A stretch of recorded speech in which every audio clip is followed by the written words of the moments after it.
Part 74. Infinity Throne. Author, by Yi Xueshi.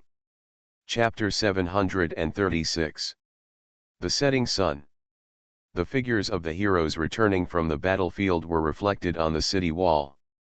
The shadow that was more than 10 meters high looked particularly burly. Yilin remained silent, looking at the reflection on the wall thoughtfully. Ha ha ha, so refreshing. The red hare's evil fire was vented, and he came back laughing, walking on the sticky animal blood, looking crazy. He was finally happy. The governor of Bor was smoking a cigarette on the city wall, gradually disappearing into the smoke. Now Gilgamesh is gone. But the shock he left on everyone is still there. In reality, Yilin and a few people are a bit difficult to deal with. But for now, there won't be a fight. In other words, there was no reason to fight. Originally, the governor of Bor believed that Cecilia had a big treasure hidden in her body. But after chasing them all the way to UK town, she and the red hare came to this world, this battlefield, and this era inexplicably. She had a vague feeling that she might have been tricked. Gu Tianqing walked into the city with a happy and relaxed expression. Yilin jumped off the city wall. He ignored the pretentious Gu Tianqing and walked up to Miriam. Miriam's armor was covered with animal blood that had not yet dried up, and her whole body was filled with a strong smell of blood and fishy stench. "How do you feel?" Yilin asked in a low voice. "You mean the power of monsters?" Miriam put away the invisible sword, nodded, and understood what Yilin meant. "My body is very light and incredibly flexible. It makes me feel at ease on the battlefield. Let me ask you a question." Yilin came closer and said, "What is your class skill?"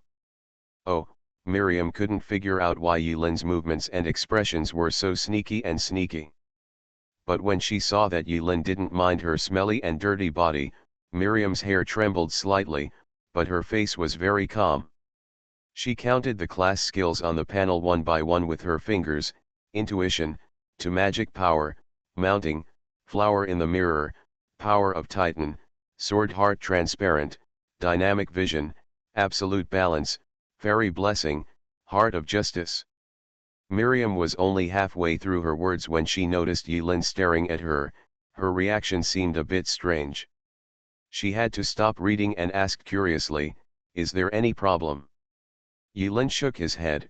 "There's no problem anymore. Please don't say it anymore. That's enough." Miriam frowned, "But there is still." "No, I haven't finished reading it yet." "Oh," Yilin made an expression as if she had just remembered something, and kindly reminded, "Are you hungry?" Miriam seemed to have turned on a certain switch in an instant. She left the matter of class skills behind and nodded vigorously like a chicken pecking at rice. Yeah. I'm hungry. Let's go find something delicious." Oh. At night. Inside the city of Uruk. A huge bonfire was lit in the goddess square. The people of Uruk gathered around the bonfire to celebrate today's victory. They served dishes of local delicacies and special ales to cleanse the spirits of the heroes. Among them, as today's key contributors, Miriam, Hongfa, Michelle, and Gu Tianqing were treated like heroes. Hiccup. Miriam secretly burped while others were not paying attention, patted her slightly bulging belly, and was very satisfied with her meal. Although she felt that the cooking skills here were very rough, far less than 1/10 of Yilin's. But the advantage lies in the quantity. Yilin had never cooked so much food before. This meal made Miriam so full that she couldn't eat any more. "Thank you for the treat. I'm full." Miriam expressed her sincere gratitude to the people of Uruk. She gradually fell in love with this simple city of prehistoric civilization. At this time, an elegant woman wearing a dark green dress and a thin veil walked over. "Dear heroic spirits, I am the priest who assists the wise king, Sigula. Please allow me to arrange a resting place for you. At the top of the palace is where Gilgamesh lives. It seems that since ancient times, the more distinguished people are, the more they like to live in high places. Their residence is arranged in the middle level of the pagoda temple. There are 2 adjacent rooms, one for men and one for women. It seems that it is absolutely impossible for one person to have a single room. In addition to the rooms, there is actually a pool specifically for bathing downstairs. There are clean hot springs inside all year round, which is very comfortable. Several people finished taking showers in batches. It was already midnight. Looking down, the city of Uruk is completely quiet, and the lights of thousands of houses are dim. Only the gleam of torches held by sporadic patrol soldiers moving along fixed routes loomed in the city. The dedicated Uruk guards patrolled the city and walls with torches and did not dare to relax. In the night sky, an exaggeratedly large full moon hung high in the sky. Next to the moon, the crack that tore the sky into 2 parts has not disappeared. In the cracks, scattered red lights light up from time to time, as if there are some beings in them who secretly open their eyes and peek at the world here. Sigula thoughtfully explains the rules of survival in Uruk to all the heroic spirits from different time and space. 1. You are not allowed to enter the room of a wise king without permission, otherwise you will die. 2. Do not damage the statue of the goddess in any way, otherwise you will die. 3. Do not show any disrespect to the wise king on any occasion, otherwise you will die. Heroic spirits are not subject to any restrictions on other behaviors. Several heroic spirits listened quietly to Sigula's explanation of the rules. Then they looked at each other. In other words, as long as they don't do anything wrong with the goddess statue and the golden hair, they are almost free from any restrictions in Uruk. No one was stupid enough to ask what would happen if he disrespected the wise king in front of him. Because the red hair has already used his own personal experience to give a bloody explanation for everyone. After Sigula left, the 7 heroic spirits fell into silence in the room. This is the men's double room. Logically speaking, Myrian, Michelle, and Baal, the 3 female heroes, should go back to their rooms and enjoy themselves. But Miriam sat firmly on the floor, showing no intention of leaving. The governor of Bor was leaning against the half-opened door, his gaze fell outside the door, confused, holding a pipe in his hand, puffing away smoke, and remaining silent. Michelle was by the wall, away from everyone, silently taking out the weapon-cleaning cloth and carefully wiping her scythe. Ahem. Yulin deliberately coughed twice to break the embarrassment. For a moment, everyone's eyes fell on Yulin. He suddenly became the center of attention. Although he didn't like this feeling, he would rather stay in the shadows and strike out stealthily.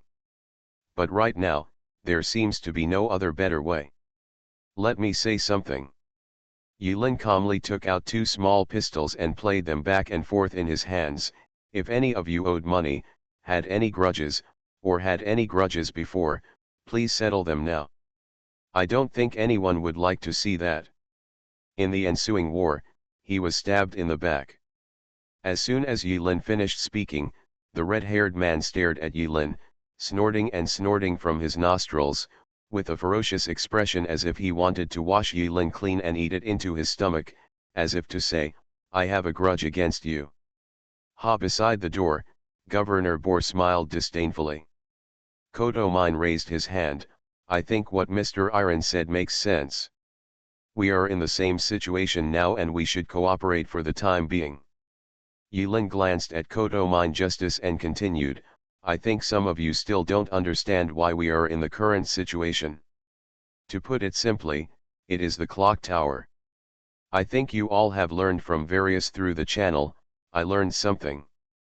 It was about a treasure, so, through various causes and conditions, we finally gathered in UK town. But I regret to tell you that this treasure does not exist and all of us have been deceived. Kodoman's expression changed. Yulin smiled slightly. In the silence of others, he looked at Kodo Justice. I can probably guess the reason why others came to UK town. But you, forgive me for being more direct. Who do you belong to? Place. Michel suddenly clenched the sickle in his hand and closed his eyes. Kodo Mine clenched his fists and seemed to be thinking about something. That's it, Yulin smiled. Before Kodo Mine gave an answer to Michel, he had already confirmed his conjecture, wandering the sea. I already felt it was against the law, and Barth Marrow wanted to let him. I believe that the embarrassing situation of the clock tower makes everything logically flawless, which is why the hostile atmosphere of the clock tower and the wandering sea is created. No, to be precise it shouldn't be, because that happened before I arrived at the clock tower. In fact, the real situation is that the clock tower and wandering sea have always been hostile, but as the saying goes, nothing in the world lasts forever. Even enemies have no permanent friends. Because of a certain purpose, clock tower and wandering sea suddenly held hands and became good friends. This is human beings, it's quite ironic.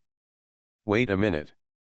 Upon hearing this, the red-haired man subconsciously widened his eyes until his crow's feet disappeared, and stood up from the bed. You mean, those damn magicians deceived me? Yulin couldn't understand the red-haired man's anger. He looked at the red-haired man with strange eyes. You are the spirit, no, are you the magic side? No, I am muscular. The red-haired man shook his head and bent his arms to show off his well-developed biceps. But he didn't understand what Yulin meant by suddenly inserting such a sentence in her story. That's all right, Yulin waved her hand, people rely on their brains to make a living. Isn't it embarrassing for you, a person with muscles in your brain, to be deceived by a magician? It's not embarrassing, and it's not surprising either. Red hair. Call. At this time, after hearing this, Governor Boar walked towards Yulin. Her features were silent and she couldn't force a smile. She said readily, I understand, cooperate. Grand Governor, the red-haired man looked at Grand Governor Bal in surprise. Cooperate. The Grand Governor of Boar squeezed out two words from his mouth with an unquestionable tone. The red-haired man lowered his head, gritted his teeth and stopped talking. This is the truth, but he always feels unhappy. You understand? Yulin grinned and gave a thumbs up to Governor Boar. Governor Boar sat down in front of Yulin. His tight-fitting military uniform trembled with her movements. Her expression was neither happy nor sad, and she asked again, we have to leave here. Do you have any idea? Yulin smiled and shook his head, not yet. Upon hearing this, Governor Boar's expression changed, and his cold gaze was directed at Yulin as if it were real. The surrounding smoke also became thicker, shrouding the figure of the Governor of Boar in the smoke. Haha, I said temporarily. When you came in, you should have noticed that the tower has intervened in this matter to some extent. In other words, this is the other world, and we are in a trial. As long as you treat this place as a trial, the idea will be very clear. There is only one well-known way to leave the other world. Complete the main mission. The red-haired man listened to Yulin sort out the situation. His muscles and mind gradually enlightened. Yes, Yulin narrowed his eyes, just complete the main mission. And the reason why the main mission has not been released yet, according to my understanding, is that either the tower's intervention is incomplete, or we have not reached the level yet. The conditions for triggering the main mission. At this time, when Yulin said this, she paused, frowned slightly, and looked out the empty window. But his pause did not last long, and he quickly picked up the conversation, looking back from the window, and continued, so, all we have to do is wait. This is a war, and the worst plan is to win. It's just this war. Yulin transferred her hatred to the clock tower and hesitancy. Everyone shared the same hatred, so they finally put aside the conflicts in reality for the time being and focused on overcoming this trial wholeheartedly. But everyone knows very well that the current cooperation is only possible because the 7 people have the same purpose. Once unstable factors arise, this fragile alliance will collapse in an instant. Throughout the conversation, Kodo Mine just kept his head lowered, his face was pale, and he looked very worried. He didn't know what he was thinking about. After everyone left, there were only 4 people left in the men's big bedroom: Hongfa, Yulin, Koto Mine Justice, and Gu Tianqing. 4 grown men who were not familiar with each other were in a room, each sitting in a corner. The atmosphere was so awkward that one couldn't help but dig out 3 rooms and 1 living room from the ground. This atmosphere lasted until midnight. Koto Mine just kept silent, turned his back to everyone, lay beside the wall, and fell asleep. But Yulin actually knew that he was not asleep, he was just pretending to be asleep. The red-haired man was a bachelor and accepted the reality of cooperation in a very short period of time. Shirtless and wearing only a pair of boxer shorts, he was lying on the stone bed, snoring one after another. Late at night, Yulin suddenly opened her eyes and left quietly. There was silence in the city of Uruk. Yulin turned into a shadow and silently came to the highest point of the palace. Above the head, there was the pitch-black night, and the space rift that tore the sky into 2 parts. Yulin slipped out of the room in the middle of the night. He didn't come to see the night sky. It's not like I'm here to relieve myself in the wind. Not even here for a tryst. On the rooftop of the empty temple, a stone table was placed. Next to the stone table, a soft animal skin blanket was spread. On the blanket sat a man. It's King Gilgamesh. He was facing away from Yulin, spreading his hips and sitting on the blanket in a casual and lazy posture. At this moment, King Gilgamesh was alone, looking up at the crack in the sky, motionless. At this time, a handsome young man with long green hair and a pure white simple cloth floated out from behind Gilgamesh. His facial features were as delicate as a girl's, and he had a pair of pupils as pure as emeralds. For a moment, Yulin almost mistakenly thought he was a woman. Fortunately, the opponent's chest was so flat that Yulin finally didn't make the mistake. "Hello, Castor." The green-haired boy floated in front of Yulin, with an apology on his delicate face, and said slowly in a gentle androgynous voice, "I am the king's God-given weapon, the lock of heaven. Sorry, Wang is not in a good mood today, so." "Shut up, Inkiju." Gilgamesh tilted his head, still facing away from Yulin, but glanced sideways at Yulin and the green-haired boy who were talking, and roughly interrupted the conversation between the two. Do you think the current situation will shake my mind? You are too naive, don't forget who I am. Please forgive me, my king, for Tianzi Suo's rudeness." The green-haired boy who called himself Lock of Heaven but Gilgamesh called him Inkiju smiled and apologized to Gilgamesh, then smiled at Yulin and disappeared. "It's spirit." Nai Hongzio appeared, frowning, and said coldly, "Hey, it's actually a spirit. Bai Xiaoi is not willing to be lonely. Should I say now that it is indeed a spirit?" Xiaomei tilted her head and asked with an innocent expression. Next to Gilgamesh, Inkiju appeared with a translucent head and whispered, "King, they have such a good relationship." "Back off." Gilgamesh pressed Inkiju back with one hand expressionlessly, regained his composure, and used a dazzling golden cup to shake the amber ale, and said proudly, "A mixed blood with a weak divinity. Bastard. Oh, I allow you to sit at the same table as me." When Yulin heard this, she was surprised, but she still sat down silently across from the stone table. Infinity Throne. Author, Bai Yi Shueshi. Chapter 737.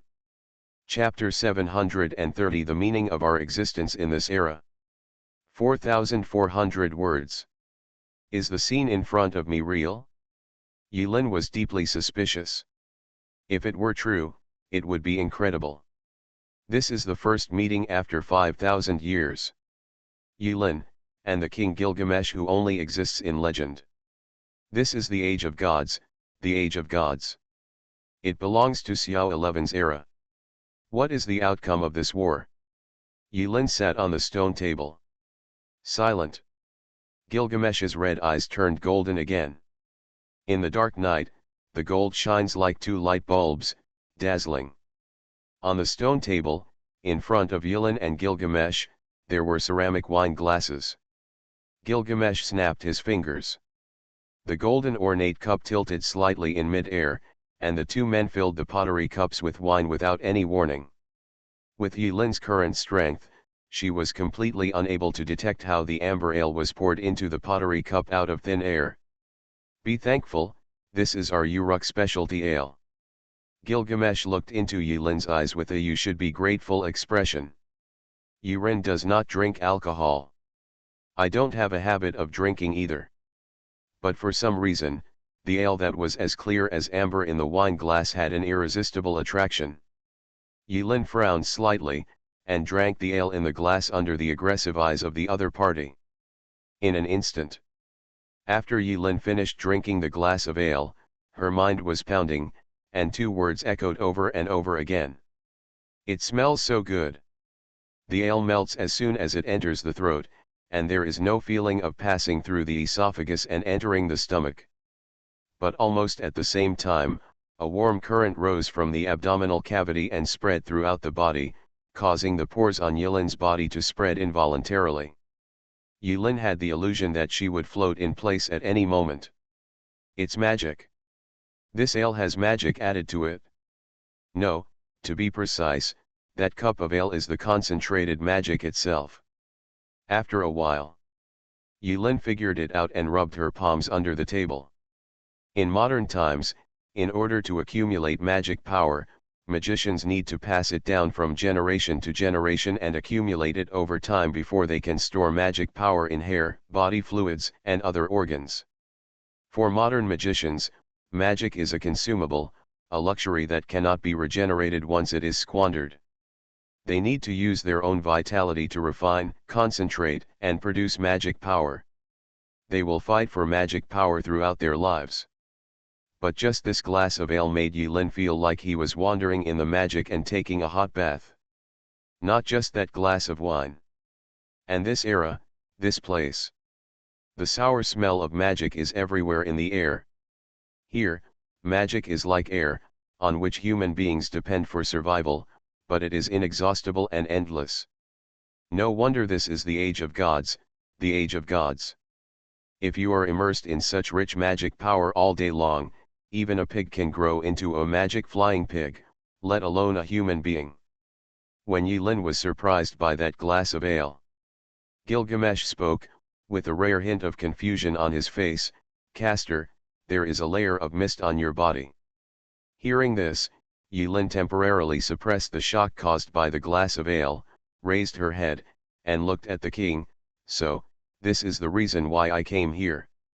The world is made up of countless intertwined threads.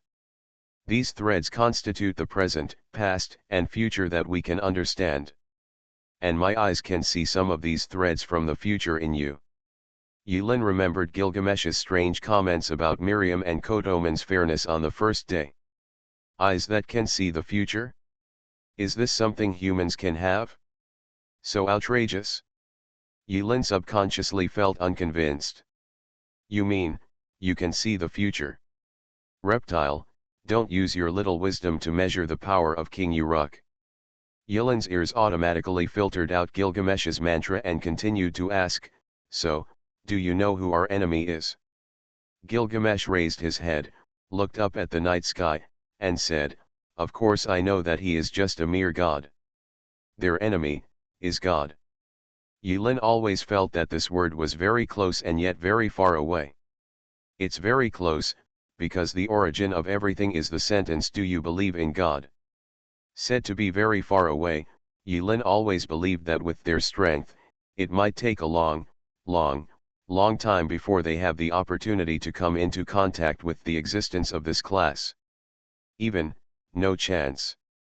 Once the doomsday comes and all human beings are wiped out, there will be no more. Everything is nothing, everything is at an end. But now, Gilgamesh clearly told Yulin that the enemy of Uruk, no, the enemy they were about to face, was God. God, my strength dropped sharply. It came as soon as I said it would come. How do you say that you do it as soon as you do it? For a moment, Yulin felt like a dream. Is this the reason why we are here? Yilin lowered his head, and various clues were intertwined in his mind. He was trying to figure out a possible scenario based on the existing clues, known conditions, and a little bold inference. Answers and explanations. Gilgamesh was silent. We are here, so Uruk can overcome this difficulty. So that we can defeat God. So that we can have a follow-up story. Yilin murmured. The sound was not loud, but Gilgamesh heard it. Victory over God. Chi. Victory. Ha ha ha ha ha. Hey ha ha ha ha ha.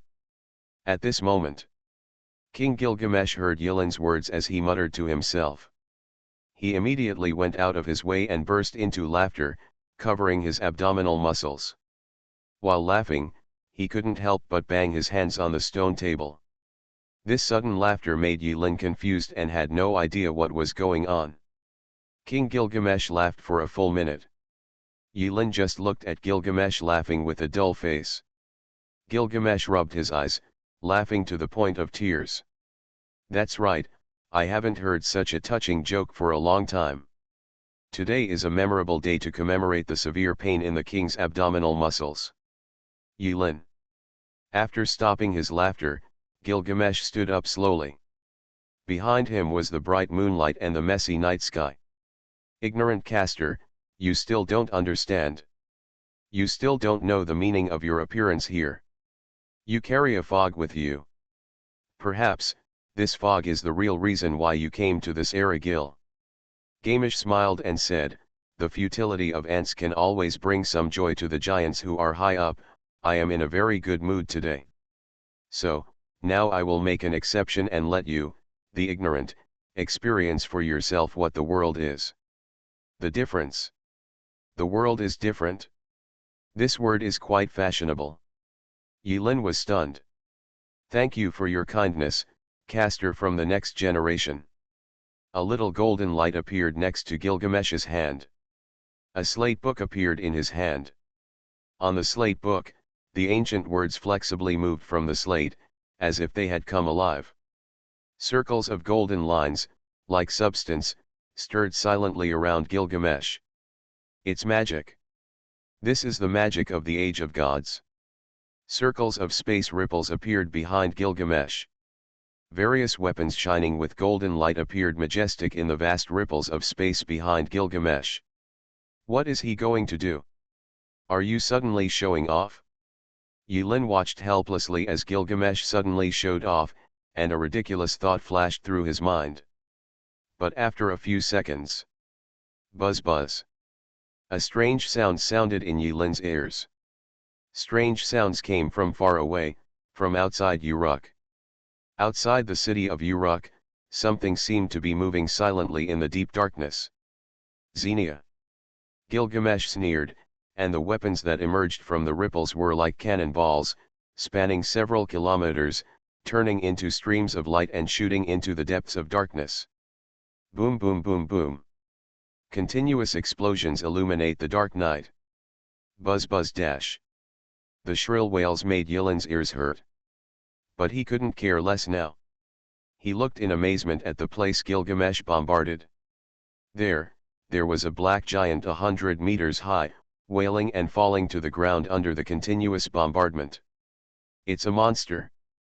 They're attacking the city. The black giant, relying on the natural protective color of the night, probably planned to approach quietly, and then slap the city of Uruk away. Unexpectedly, Gilgamesh, while pretending to be cool, had the foresight to see through the monster's behavior and directly bombarded it into pieces. Enemy attack! Enemy attack! Enemy attack! In a very short period of time. In the quiet city of Uruk, drums and horns sounded continuously. Uruk soldiers on patrol noticed something strange and issued a warning to the entire city. The sleeping soldiers were professionals. In just a few minutes, they completed the process of donning armor, gathering, lining up, and quickly climbed to the city wall. After completing the first wave of bombardment, Gilgamesh put away his magical power, closed the stone slab, and together with Yilin, walked down the temple and climbed onto the city wall. There was an enemy attack, so Myrian and the others naturally couldn't sleep peacefully. Within a moment, all the living heroes gathered on the city wall. Noob. Yilin opened her eyes. Bai Xiao, I worked hard and had no regrets, and once again silently floated high into the sky. In addition to Yilin, Hongfa and Governor Boar all released their spirits one after another. The red-haired spirit is a ferocious dog, its whole body is red, and it looks very scary. But the spirit of Governor Boar is a little old man with withered skin. Like Boar, he smokes a cigarette, smiles slyly, and his eyes are white and unfocused. In high-end games, enchanted weapons are no longer a rare thing, almost everyone has one. After all, everyone is at the top of the world rankings. It is really unjustifiable that we don't order something that is at the bottom of the box. Under the vision of the spirit, everything is clearly visible in the darkness. I saw a black giant nearly 100 meters high. I don't know when it landed on this piece of land. It was walking cautiously towards the side from a distance. Under Ling's vision, giants of varying heights were seen, like mountains, rolling up and down, heading towards the city of Uruk, surrounding it on all sides, with a large army pressing down on the border. The size of the giants ranges from 100 meters tall to a dozen meters short. And when Gilgamesh launched a bombardment on them, the dead silence was broken. The giants stopped pretending and showed off their cards. They changed from moving to sprinting. The earth's crust trembled and they accelerated towards Uruk. How so? Kodoman's face turned pale with shock, as if he had never seen such a terrifying battle. In fact, let alone Kodoman being fair, Yilin has never seen such a battle. It is roughly estimated that there are at least several thousand giants surrounding Uruk from all directions. But quantity doesn't really matter. When the gap in individual strength is too large, it is meaningless to care about the quantitative gap. Go to war. This time, King Gilgamesh didn't talk nonsense. With a wave of his hand, the city gate opened, and the Uruk soldiers formed a neat square formation and assembled outside the city as quickly as possible. Not one of the Uruk warriors wearing armor showed even a hint of fear on their faces. All that can be seen on their faces is perseverance, determination, anger, and determination. Without waiting for Gilgamesh to call his name, the four melee-type heroic spirits took the initiative this time and quickly walked down the city wall. Caster, Archer, Assassin. After the four Myrians left. On the city wall, Gilgamesh smiled and nodded at the ranks of Iron, Kodoman, and Baal. Heroic spirits from the future, put aside your scruples and fight for Uruk. Yilin glanced at Gilgamesh and said nothing. Kodoman responded quickly. He bowed slightly and replied, "Yes, King Gilgamesh, Archer will go all out." This guy took on the role very quickly. Yilin thought. In the blink of an eye, the governor of Bor had disappeared from everyone's sight. The seven heroic spirits have clear positions and division of labor in terms of their abilities and tendencies. They are not suitable for frontal attack and are suitable for roaming output. Whether they are archers, magicians, or assassins, they are all classes that are good at bringing fear to the enemy in the dark, at a distance, or at high altitudes.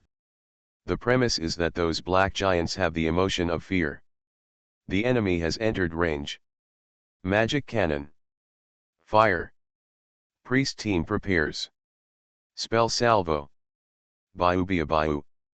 After the black giant approached the warning circle 1 kilometer outside the city of Uruk. Magic siege engines from the Age of Gods and high-level magic attacks from the palace priests attacked at the same time. The sky is filled with artillery fire, making the night as bright as day. At that moment, it was like a swarm of meteors shot out from the city of Uruk, drowning the dark giant figure in the blink of an eye. Buzz buzz dash. Giants have no vocal organs. The sound that caused everyone discomfort in their ears was more likely caused by some organ inside the giant's body that vibrated the surrounding air. The fierce bombardment, to a certain extent, blocked the steps of the giant crowd. Beside him, Kotoman's golden magic eyes lit up, like two LED lights, shining brightly. At the same time as he activated his magic eye, he crossed his hands to form a frame in front of his eyes and began to aim.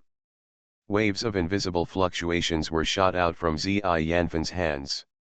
The arms and thighs of giants were twisted into right angles at the moment they were hit, and they fell to the ground. The giants in the front row fell one after another, but the giants in the back showed no mercy at all. They stepped on the bodies of the giants in front and continued to advance towards the city of Uruk. Bombardment and magic still can't completely stop the giants. Rush! The four melee heroes who were waiting in full formation resolutely launched a charge when the black giant group stepped into the Uruk cordon within 800 meters. Myrian held the sword and suddenly moved. So sudden, without any warning. It was as if in a depressing horror movie theater, a cooing sound suddenly came from a corner, instantly breaking the balance. Under the moonlight, the transparent barrier on Myrian's hand peeled off bit by bit. A golden sword of kingship, revealed majestically behind the peeling barrier. Miriam held the golden sword in her hand. At this moment, she became the focus of the world. On the city wall. Seeing this, Gilgamesh closed his eyes and smiled. Call. Strong winds sprang up, and in an instant, the air around Uruk city surged towards Myrian at high speed. No, what surged towards Myrian was not the air, but the rich magic power dispersed in the air. Yulin felt deeper. At this moment, he even had the illusion that the magic around him had been drawn into a vacuum. The gathered magic power converged in Myrian's golden sword. This moment, she became light. Saber of Light raised her golden sword high, as if holding a super-powerful glow stick. The sword of promised victory. Slams forward heavily. Excalibur. You are listening to Novels at Bless Up channel. Wish you happiness and luck. Please subscribe to receive new novels. How do you feel about this novel? Please like and leave a comment. Infinity Throne. Author, by Yi Xueshi. Chapter 738. The Sword Promised to Victory. Grade A++. Type Anti-Fortress Noble Phantasm. Attack distance 199. Maximum capture 1000 people. A bright golden sword light tore through the darkness, firing straight forward with Myrian as the center. Yes. Fire. Although this adjective is slightly outrageous at the moment, the reality is so magical. At this moment, Myrian didn't look like a swordsman at all, but like a heavy artilleryman who had mastered nuclear weapons, blasting forward with one cannon. The golden light rushed forward with a devastating force. For a moment, the golden light stung everyone's eyes. The entire battlefield paused for a moment due to Myrian's sudden explosion. After a few seconds, the golden light that blinded the eyes finally dimmed, leaving only the afterimage in the retina. In front of Myrian, there was a deep ravine that extended into the distance. In a straight line in front of the ravine, dozens of 100-meter level black giants stopped moving. Their chests were penetrated by golden light, leaving a dark void. Through this virtual hole, you can see the virtual hole in the chest of the next giant. Then, through the virtual hole of the next giant, you can see the virtual hole in the chest of the next giant. Repeatedly. This sword broadened his horizons. This sword pierced through the layers of the giant blocking the way. The power of this sword is unscientific. Even Yulin couldn't help but suck in the magic power. He knew at the beginning that Miriam's curry stick could penetrate subspace with one sword. But the sword struck by Myrian at this moment, no matter in terms of momentum or special effects, could not compare with the previous sword. This is clearly an upgraded version of the curry stick, the ultimate curry stick. The initiator of all this, the arrogant Night King, Miriam, who inherited the title of king, after wielding this sword, the hair on her forehead stood straight and her expression was slightly startled. Apparently, Even she herself was also confused. He was surprised by the terrifying power of this sword. With the strengthening of the Holy Grail rituals and command spells, each of them came to the age of the gods as a heroic spirit, possessing the special ability of the heroic spirit, noble phantasm, and possessing unpredictable power. Interesting. Yulin saw Miriam poke a big hole with her sword. After a moment of surprise, she felt itchy and became interested. Except Miriam. The other three living heroes fighting on the battlefield looked moved. But a moment later, they simultaneously used their deadly weapons and no longer held back. Ouch, woof. A long barking sound resounded through the sky, and a blood-red illusory big dog suddenly rushed out of the red-haired body. It first rushed into the sky, and then swooped down. The big dog gnawed on the red-haired dog's head. Ah no, it was the dog's head chewing on the red-haired head.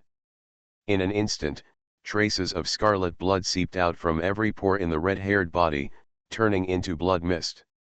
The blood mist is getting thicker and thicker, lingering around the red hair, like a bloody armor. Behind the red hair, there are 4 conspicuous Chinese characters: rich, strong, righteousness, and drops of blood dripped from them, dyeing the back of the red hair red. Taste the fragrance of blood. Level B.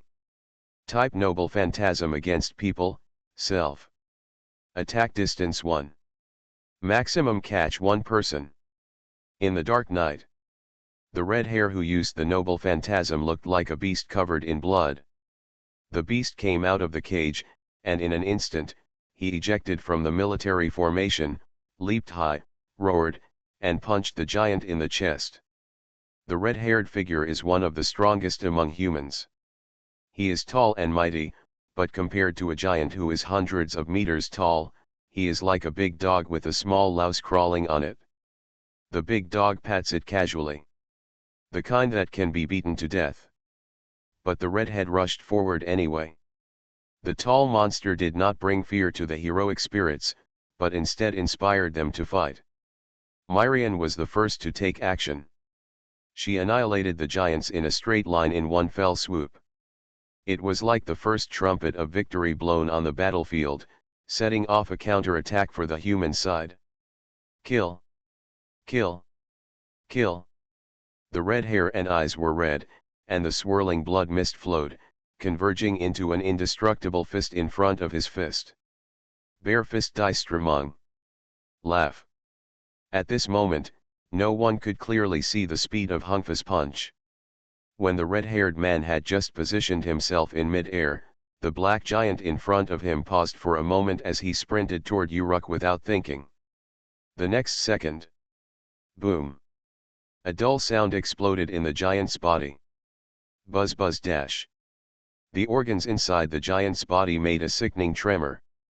After time flowed again, the majestic chest of the 100-meter giant suddenly bent backwards.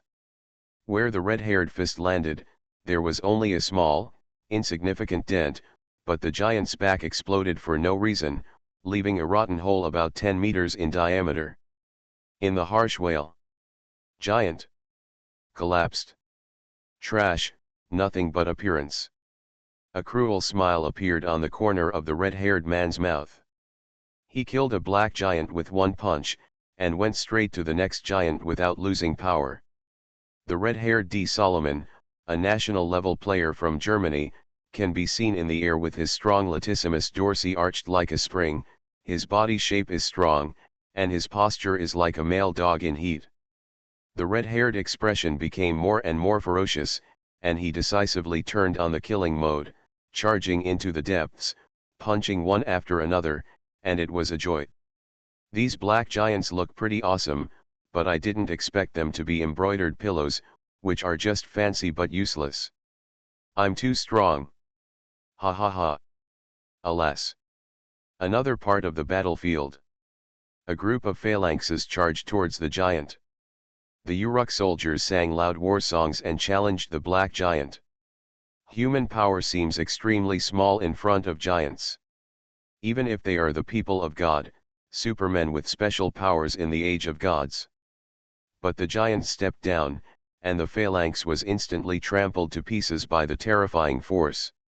Many soldiers were in the center of the impact, their internal organs were shattered, and they died on the spot with blood vomiting from the mouth. The body of the fallen giant decomposed at a speed visible to the naked eye, turning into thick black water. The dark water and human blood mixed together and formed a stream. The stream flowed silently along the ravines of the battlefield and eventually became small black rivers. Gu Tianqing stood behind the phalanx and watched the soldiers die one after another. Finally, he gradually revealed an unusual smile. Ah, the fragrance of death! Gu Tianqing smiled, then he lowered his head and let out a sigh again. Even if the fragrance of death makes me intoxicated, if I don't take action at this time, I'm afraid I will be beaten to death by that King Gilgamesh. After that, Gu Tianqing stepped on his skateboard and rushed towards one of the giants who was mercilessly killing the soldiers like an arrow. On the road, rich magic power gathered in the direction of Gu Tianqing from the surrounding air. Gu Tianqing's smile did not fade, and she pointed at the giant in the distance. A jet-black ray shot straight from Gu Tianqing's fingertips and landed on the giant. But where the ray fell, the giant's movements were not hindered in any way. He was still like a puppet faithfully executing the killing orders, using his hands and feet to kill randomly on the battlefield. But the next second, the surging magic power condensed into substance, and a huge iron figurine appeared out of thin air behind the giant.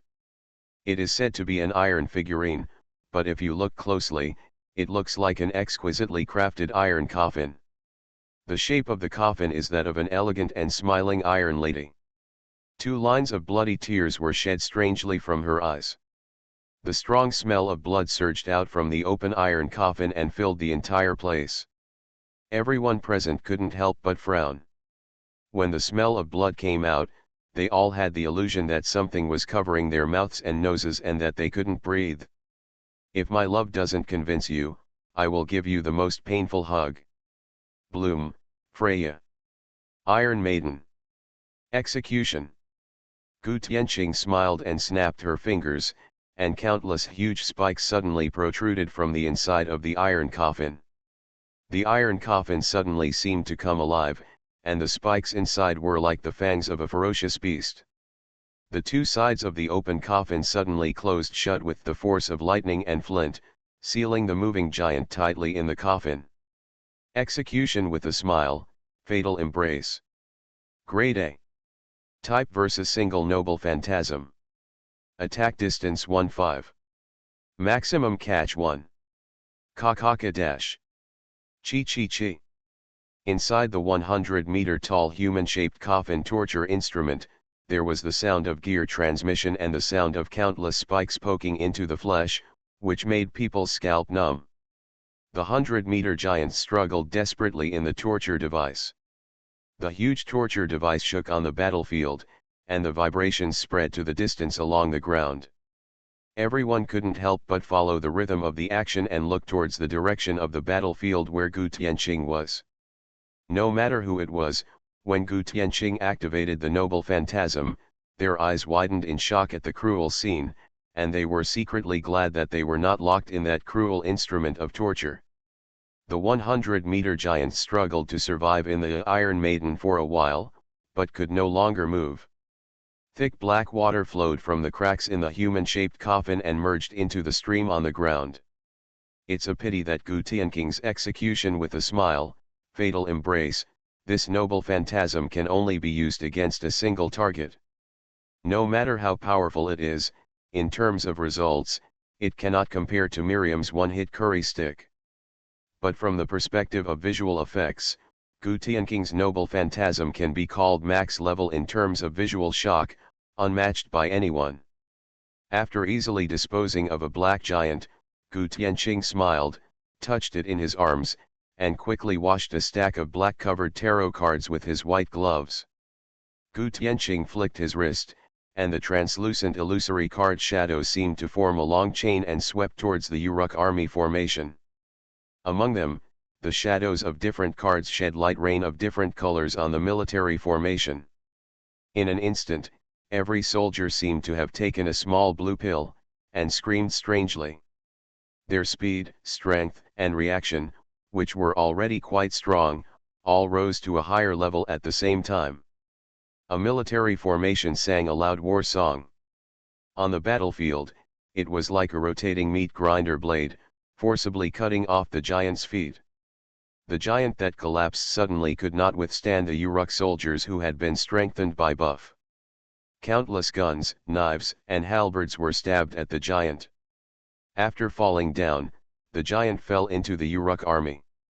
Was scraped alive to death, extremely cruel. With the outburst of several heroic spirits, the black giant's attack was finally blocked. Using a human body to block a 100-meter giant, no matter who sees it, will be ignited and their blood will boil. Gilgamesh stared straight at the battlefield under the dark night. Wave after wave of magic cannons were fired, and under the command of the priest, they concentrated on hitting the giants in the back row. In long range and close combat, with cheese sandwiched between two sides, the number of black giants is steadily decreasing. 1 hour. 2 hours. Miriam, who had regained her magic power and was covered in blood, once again desperately fired a curry stick. The golden light tore through the sky and cleared one of the battlefields. Miriam's noble phantasm, the sword of promise to victory, is a top-notch noble phantasm in terms of attack power and capture range, making Miriam the MVP of the battlefield, unmatched by anyone for now. I want to know, the goddess you believe in. 11. Where is she? Yulin looked away from the battlefield. He stood not far from Gilgamesh and asked after carefully considering his words. Ha, Gilgamesh said with a contemptuous look on his face, without even looking at Yulin, and smiled, Castor, before you ask questions to the benevolent king of Uruk, you must first show that you have the qualifications to be looked at by this king. I never answer boring questions from ants. Yulin smiled slightly. He only replied one word to the proud king Gilgamesh. Good. Gu Tianqing, is there any deck that can significantly reduce luck? Yulin walked through the dark night and quickly arrived above Gu Tianqing. Yes, I have it, but I keep it and don't dare to use it randomly. What's wrong? Gu Tianqing looked curiously at Yulin, who had been paddling on the city wall, but she didn't expect him to appear at this time. How long will it last, and are there any sequelae? Gu Tianqing smiled slightly, 5 minutes, as long as you survive, there will be no sequelae. Yulin pointed to her nose, give me a set. You sure? I am sure. Haha, interesting, I see, that's how it is. May God bless you. After Gu Tianqing finished speaking, he suddenly took out 3 combination cards from the few remaining cards. Each tarot card, upright and reversed, has different effects, and there are subtle differences in the combination of decks. Gu Tianqing chose 3 to form the blessing of the goddess of doom. When the shadows of the 3 cards fell on her head, Yulin felt cold in her limbs, as if she was being watched by some being, and she couldn't help but shiver. Miriam is fighting on the battlefield. She had already released 2 rounds of curry sticks. This noble phantasm cannot be put away as much as you want, it is endless. Just like driving requires a driver's license and fuel, releasing a noble phantasm also requires magic power. If magic power is some kind of particle dispersed in the air, then in the age of gods, the concentration of such particles was thousands of times higher than in modern times. So thick that it's bubbling. But despite this, Miriam had to wait for more than half an hour before she could reabsorb the magic power needed to release the next curry stick from the air. It's not impossible to use it continuously, but by then, Miriam's life force will be consumed. It is not that simple to replenish the body after it is completely hollowed out. Yes. The magic power in the age of gods is almost endless. But what limits the strength of a heroic spirit is not the concentration of magic power, but the container itself. Miriam stood proudly with her sword in hand, panting slightly. In the depths of darkness, there are still black shadows moving one after another, marching towards Uruk. The corpse of the fallen giant had long since melted and disappeared. Many, too many. Miriam looked around. The Uruk army formation she led suffered immeasurable casualties under the trampling of the giants. But no one shed tears, no one was sad, no one mourned the dead. The remaining Uruk soldiers, still unaware of life or death, charged forward one after another. Behind them is the city of Uruk, their king, and their god. Giving our hearts to Uruk. The remaining Uruk soldiers, covered in blood, regrouped and let out a roar that shook the sky. Do not know why. A strange sense of déjà vu came over me, as if I had seen this heroic scene before. But Myrian was certain that she had never experienced the scene before, either in reality or in the other world. Saber, back off. A calm voice came from above Miriam. Myrian raised her head, and with the night and space cracks as the background, a man, with ripples of light under his feet, descended over the battlefield. Cold. Miriam didn't have time to be happy yet. Then she witnessed an astonishing scene with her own eyes. Wherever Yilin passed, there were all black giants still alive and kicking, whether they were marching towards Uruk or trampling on the military formation. All the giants hesitated in their movements the moment Yilin appeared. After a while, all the giants suddenly turned around, staring at the arrogant, domineering, abominable, and despised figure, and took steps to pursue Yilin. Palms the size of roulette wheels slapped Yilin. Fists as big as a house were punched at Yilin. This situation, at a young age, is like a hard-working little bee who accidentally got into a brothel to collect honey, but was chased by countless young ladies with fans and pink fists. At this moment, Yilin became the focus of the giant's eyes. He attracts the hatred of most of the black giants. Ah! Miriam was stunned. Infinity Throne. Author, by Yi Shueshi. Chapter 739. Damgu Tianqing. Unlike Miriam, who was shocked, Yilin started to curse in mid-air. He didn't believe that his charm value could be so low that he could attract all the monster's hatred value at a glance. Gu Tianqing's tarot deck, in addition to greatly reducing luck, must also have other side effects. Like pulling monsters or something. But it's too late to complain now. Yilin casually walked around the battlefield area near Uruk and attracted 90% of the hatred of the giants. What's the situation now? Yilin snaked around in the air, dodging and moving through the black giant's armpits, palms, and fist gaps. At this moment, he felt like a little fly avoiding the siege of a fly swatter. A group of giants gathered under him. About there. In mid-air, Yilin took a deep breath. The strong resentment was like substance in the sky above the battlefield. When Yilin flew high into the sky, the height and arm length of those giants could not reach Yilin. They seemed to have suddenly grown brains. One by one, they were piled up together below, using their giant bodies to forcibly build up. He climbed up the ladder and wanted to beat Yilin to death while she was twisting in the air. Looking from a distance, hundreds of giants are scrambling to squeeze into one of them. The squirming flesh seems to have gathered into a mountain of flesh, which is extremely terrifying. On the city wall. Oh! Not a bad ability. He thought that this kind of large-scale monster pulling was some kind of special skill. Gilgamesh finally admired Iru's ability to draw hatred. He nodded, silently conjured up a clay tablet, and wrote a heavy stroke on the clay tablet. Koto Mine Masayoshi, who also shot a strange noble phantasm from a distance on the city wall, was already stunned. He simply couldn't figure out how one man, Tang Tang, could attract the hatred of so many giants with just a few moves. It shouldn't be. In the Wandering Sea, there were some scattered records about the Holy Grail war that had been staged all over the world. All casters are magicians who are proficient in magic. Or, an artist with amazing talent. Or a craftsman. But no matter which generation of caster it is, it shouldn't have the ability to attract hateful monsters. Under normal circumstances, this kind of weird ability should not appear in a caster. The so-called magician should stand far away, chatting and laughing, and the monsters will disappear. This is a serious caster. Everyone's attention was focused on the meat mountain formed by twisted and stacked giants. The strange sight attracted everyone's attention. And the front of the battlefield. Click.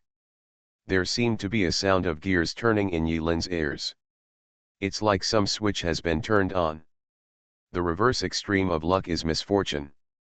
When Yilin suffers from bad luck, it will bring the same bad luck to everything. Echoes of doom. Pain. After moving in the air and pulling hundreds of black giants together, Yilin began to attack.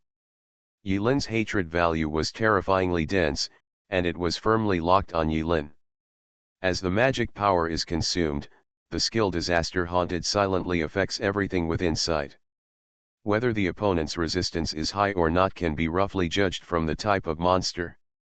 Yilin just gave it a try, and it was fine. Anyway, the skill Disaster Haunted is not a big drain on Yilin's current ridiculously thick upper limit of magic power. It can be filled up almost in a breath. Now Yilin finally understood why this place made him feel like a fish in water. In the Age of Gods, a time when even a sneeze could exhale magic power. The magic around him was so rich that it felt like he was soaking in a magic bath. But what determines the amount of magic power in a heroic spirit's body is not the concentration of magic power around it, but the heroic spirit itself. The heroic spirit is like a container that holds magic power. The air here is like a sea. And their heroic spirits are like spoons. How much they can hold and how fast they can be filled depends on the size and shape of the spoon. If we talk about Miriam and other melee-type apostles, the shape of the container is a small spoon. Then Yilin is good at spirituality, and with the strengthening of the heroic soul seed, Yilin's basic magic attributes have been strengthened to A+ level. She is just a wash basin. No, to be precise, it's a basin, no need to face it. This. The recovery speed of magic power is outrageous. After the skill is in place, the movements of the giants affected will change in an instant. Some twisted their waists in place. Some fell backward. Some twitched in place. Some were driving piles in place, causing the ground to shake. Some suddenly went crazy, holding down the other giant under them, ready to move. In short, it's a mess. When Yilin's Disaster Haunting changed from a single target skill to an AoE, everything was in chaos. Far away. The Uruk soldiers were shocked by the spectacular scene before them. That mountain of flesh suddenly changed shape in a strange way, going up and down, front and back, overlapping one another, and rapidly changing shape.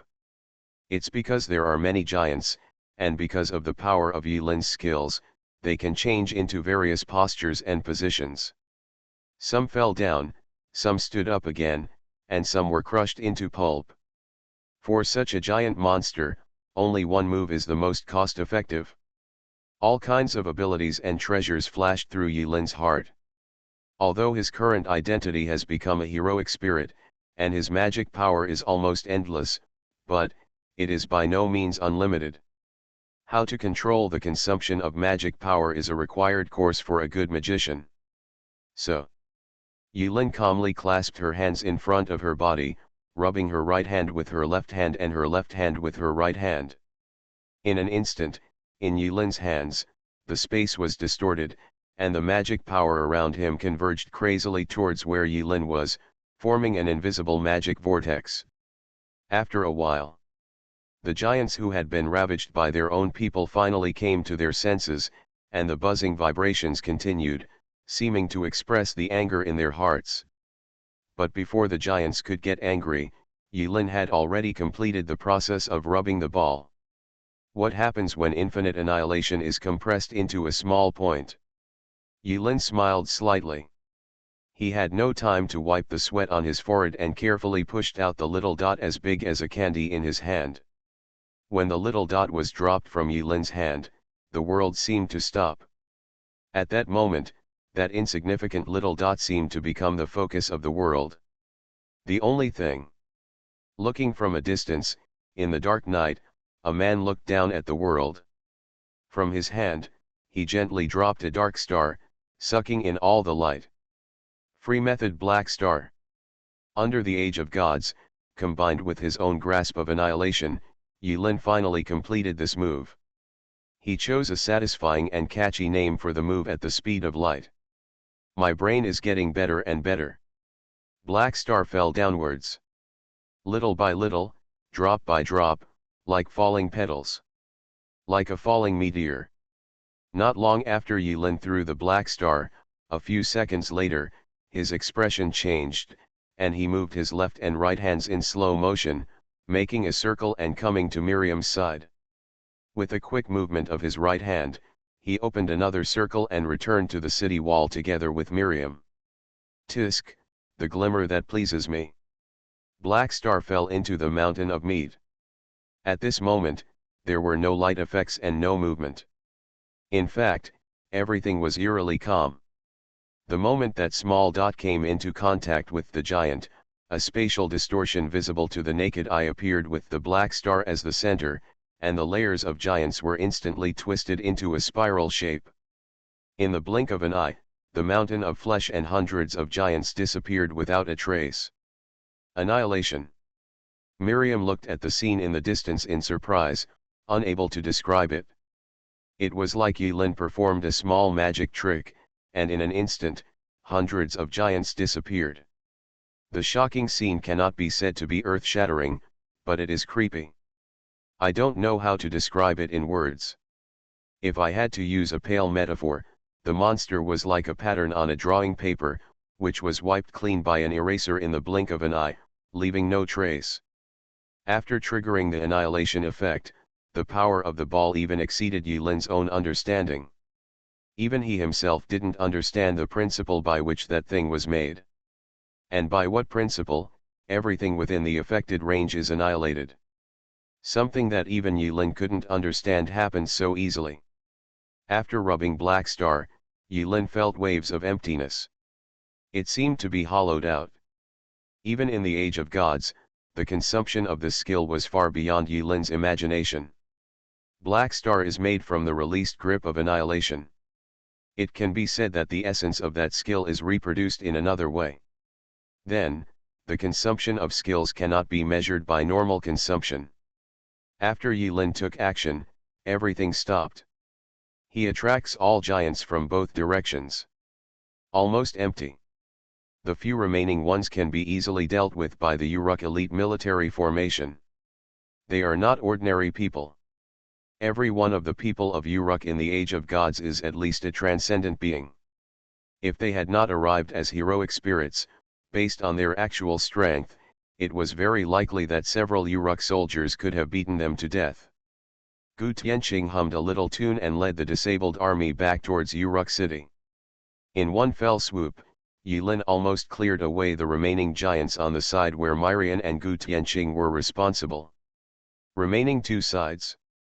Michel, an orthodox magician who is currently active on the battlefield with the rider class, is extremely efficient.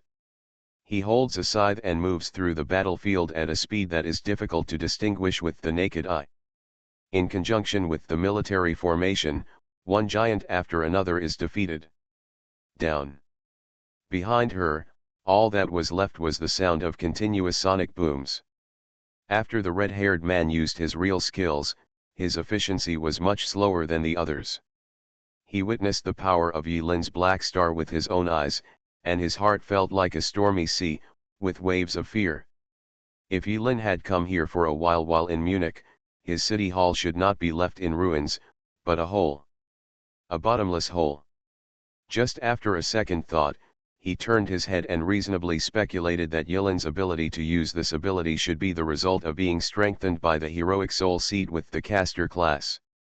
Otherwise, with human power, how could it be possible to release that kind of skill? People can't, at least they shouldn't. Thinking of this, The red-haired man felt comfortable and his thoughts were clear. In addition to being comfortable, the redhead felt a little lucky deep down. Fortunately, the relationship between the 7 heroic spirits is not hostile now. As the saying goes, the better your teammates are, the higher the probability of survival. As for the grudges in reality, let's talk about them after we get out. There are still many giants active on the plains. The red-haired man gritted his teeth and went deeper. On the city wall, Yulin sat on the ground and panted. After rubbing a full version of Black Star, he felt like he couldn't squeeze out any more. Real. Miriam stood with her sword in hand, looking into the wind on the city wall. At this time, she suddenly remembered something. When Yulin took her away from the battlefield just now? It seems like I just drew a circle and that was it. Since he has this kind of teleportation ability, why did he have to travel a long distance from the Tower of Death server to the Tower of War server in the first place? This is wrong. Rin. I have something to ask you. Miriam suddenly woke up and turned around gracefully. Yulin was sitting next to Miriam with her back to her. He also carries Gu Tianking's Blessing of the Goddess of Doom luxury package. In addition, Yulin was located near Gilgamesh, so he felt that there would be no danger, so he relaxed his vigilance and quietly restored his magic power. When Miriam turned around, her fist accidentally hit Yulin on the back of the head. Boom! Yulin felt dizzy and her vision went dark. The next second, Yulin was hummed by Miriam. It flew more than 10 meters. He fell in the middle of the crowd. Miriam stayed where she was, with confusion written all over her face. On the battlefield, Michelle cleared the giant and prepared to return. The red-haired man walked further and further away, and saw that he was being killed at every turn. No one seemed to notice that there was too much blood after the melted corpses of the black giants stained the battlefield black. Corpses, monsters, red blood, dark water, all colorful. Red and black have become a unique mixture of colors on the battlefield. The black water gradually gathered into a small pool, and in the small pool, the black water became thicker and thicker. Finally, the calm black water surged, and a human-shaped thing stood up from the black water for no reason. That was indeed a person. But he's not alone. It has slender limbs, a thin back arched, no breathing, no words, like a black statue. It has no eyes, ears, mouth, nose, or facial features on its face. It only took on the shape of a human but had no human face. Laugh. Suddenly, that person had a weird, low, and hoarse laugh on his face without facial features. Plop. Just like a stone falling into the lake, it stood in the shallow black water, and suddenly fell directly downwards like a free fall, causing a splash of water to bloom on the horizontal surface, leaving behind after a circle of ripples. It disappeared strangely. The giant attack and defense in the dark night has come to an end. But unlike during the day, Gilgamesh was online the whole time and did not leave early like in the first siege battle.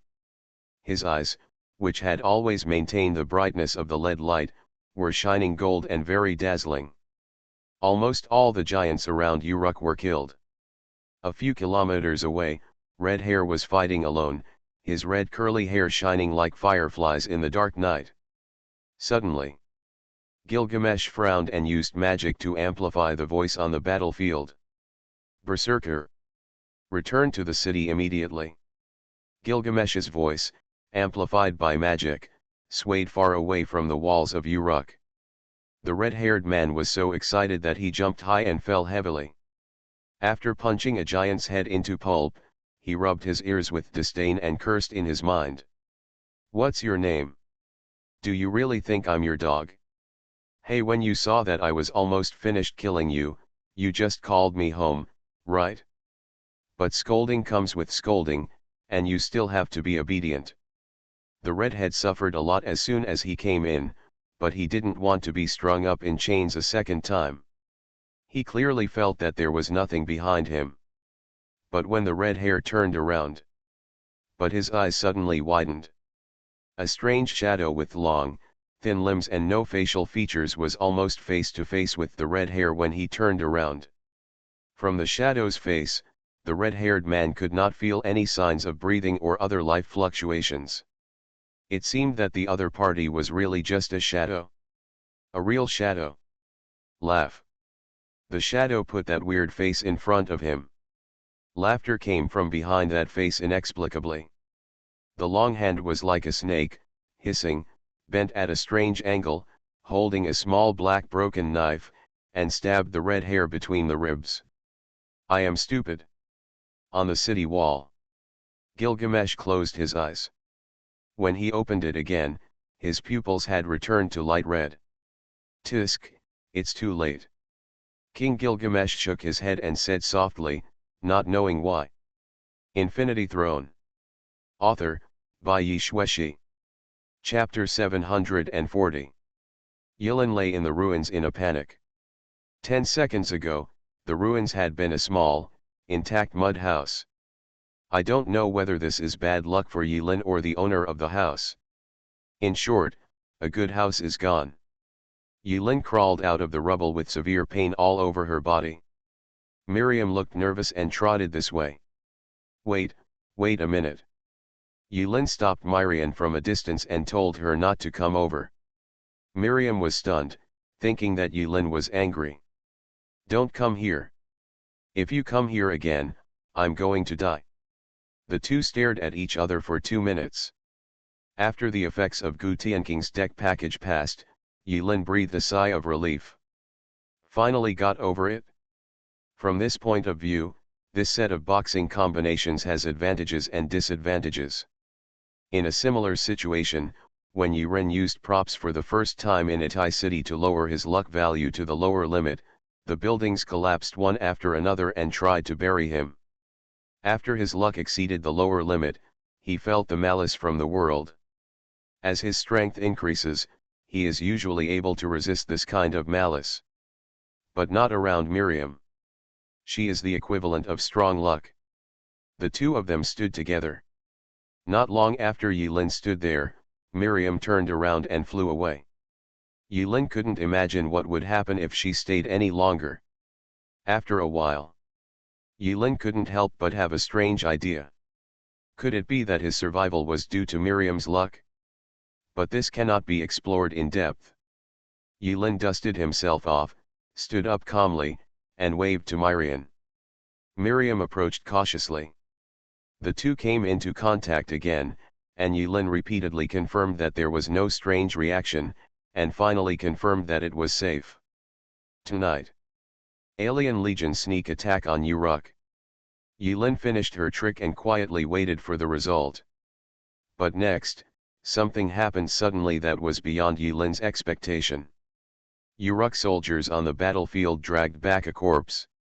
The red-haired corpse. Step aside. Yilin looked solemn and squeezed into the military formation. I saw the red-haired man with a ferocious expression, unchanged, lying straight on a simple stretcher, with a black face and blue lips. According to Yilin's rich experience, the red hair is obviously dead. Good people are gone. How can it be? Yilin said in surprise. Too weak. Gilgamesh passed by, his disdainful eyes fell on the red-haired man, and he walked straight past without stopping. Yilin stepped forward and briefly inspected the red-haired body for a moment. He suddenly turned back and asked Gilgamesh from a distance, King Gilgamesh, can I personally bury my companion's heroic spirit? King Gilgamesh turned his back to Yilin and did not turn around, but stopped in his disbelief. After a moment of pause, Gilgamesh continued walking towards the palace and said coldly, that's right. Yilin smiled slightly and said, thank you for your kindness. Gilgamesh walked up the stairs. Just when his figure was about to disappear from everyone's sight, the young male spirit, Inkiju, floated out of Gilgamesh and waved friendlily in Yilin's direction. But soon, Gilgamesh pushed Inkiju back. The tragic news of the heroic sacrifice of the heroic spirit berserker spread throughout Uruk in a short period of time. Except for red hair, there were more than 2,000 Uruk soldiers who died in tonight's alien sneak attack. In the Goddess Square and in front of the statue of God 11, the people of Uruk were kneeling. They were praying for the deceased, as if they were praying that the deceased could return to the embrace of the goddess. A sad atmosphere spread in the city of Uruk, diluting the joy of victory. Based on my deep understanding of you, you are not the kind of good person who would collect the corpses of your teammates. Gu Tianqing came curiously and approached Yilin. At this moment, Yilin was taking off the red-haired girl's clothes. When she heard Gu Tianqing's voice, Yilin didn't even raise her head and replied casually, "Of course not." Gu Tianqing squinted her eyes and watched Yilin groping back and forth on the red-haired body, raising and lowering her hands. He was silent for a while and sighed, "Sometimes, I find that because I am not perverted enough, I always feel out of place with you." Gu Tianqing seemed to be pretending to be stupid. Yilin felt the back of her head that had been ravaged by Myrian, and there was still a little pain there. He had no choice but to use the move freedom technique, Crimson Chain, with his backhand. He used it as a small whip and whipped it on Gu Tianqing to relieve the hatred in his heart. But Yilin is not free now. Myrian also came over, curious about what Yilin was fussing over. At first, she really thought that Yilin was going to collect the red-haired body, and she was inexplicably moved in her heart. Yilin tore the redhead's clothes apart. While tearing it apart, he said, "I think you should remember the settings of the heroic spirit." Gu Tianqing thought for a moment. He was recalling the knowledge that heroic soul had forcibly instilled in them. After a moment, Gu Tianqing said with a smile, "Heroic spirits are the existences transformed by heroes whose great achievements are left as legends after death and have become objects of belief. Even some heroic spirits do not exist in reality, but due to legends and beliefs, humanity's faith is embodied by the Holy Grail and the heroic seed." Yilin nodded, "Yes, to put it bluntly, heroic spirits are pure energy bodies, embodied by magic power. Only the huge magic power of the Holy Grail can drag heroic spirits out of the heroic spirit seed. In other words, heroic spirits are actually immortal." Yes. In the past Holy Grail wars, the dead heroic spirits did not die, but returned to the throne of heroes, waiting for the next call in a long and boring time. After a pause in her tone, Yilin turned her back to Myrian and Gu Tianqing and continued to do things, saying, "I still remember that there was the sentence in the initial prompt before we came in. Now you are a hypothetical a heroic spirit who has died and left behind various deeds. What if?" Gu Tianqing's smile faded slightly and her brows furrowed. Obviously, he noticed the emphasis of Yiren's words. "Yes, hypothetical. In other words, only the dead can become heroic spirits, but we are not dead." Sure enough. During the conversation, Yilin was unskilled and managed to tear the red-haired man's clothes into pieces. The red-haired man's bare upper body had a deep hole in his chest, running from his chest to his back, where it seemed to be a fatal wound. On the left side of Ji's ribs, there is a narrow and long gap with a black edge that looks insignificant. Gu Tianqing also squatted down. "Take a closer look at the red-headed corpse." "First of all, I can confirm one thing," Yilin took a breath, "our existence is between heroic spirits and non-heroic spirits. We have the identity and power of heroic spirits, but our essence is completely different from heroic spirits. It can be said that, we are pseudo-heroic spirits. That's why we were able to see the red-haired body." Gu Tianqing squinted her eyes and said with a fake smile, "Assuming that we are already dead, I think it should be understood that we should be almost dying. In layman's terms, it means that we are dying, so we barely meet the conditions for being a heroic spirit and come to in this era, come to Uruk." Gu Tianqing wore gloves and gently tapped the bloody hole on the red-haired chest with her fingers. "According to my experience, this wound is more like the damage left when the chain penetrated when we came in." Yilin quickly pointed to the small seam on the left rib and quickly added, "So, this is most likely the real fatal injury. The problem is, Gu Tianqing closed her eyes and entered the mode of communication with Yilin again. This is not a fatal part. According to conventional theory, it is not. Unless the weapon is long enough to directly destroy his heart. Yes, the question is not whether the red-haired man is dead or not, but how he died. From the surface, there seems to be no way to find the answer. Yilin lowered his head and thought. Gu Tianqing laughed dumbly. Don't you think? This is not good. Yilin nodded calmly. I think he will understand, he will. The conversation between the two made Miriam confused. What is the understanding of what hurts and what is fatal? Who understands? Can you talk properly? You two, please speak human words. Miriam was about to have a fit. But Yilin was already alone, pushing the small broken car and pulling away the red-haired body. Gu Tianqing stayed where he was, smiling slightly and not stopping. Miriam asked, what are you going to do? Bury your teammates. Yilin blinked and smiled. To be honest, this kind of thing is inhumane. But, there is no way. Yilin also wanted to survive. That's all.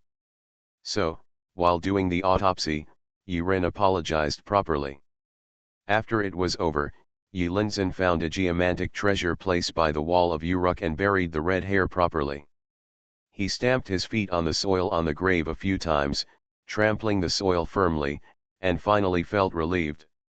When Yilin was burying the red hair, Gu Tianqing and Miriam came to find him. Only death can make life complete. We should be happy for him because he has experienced a complete life.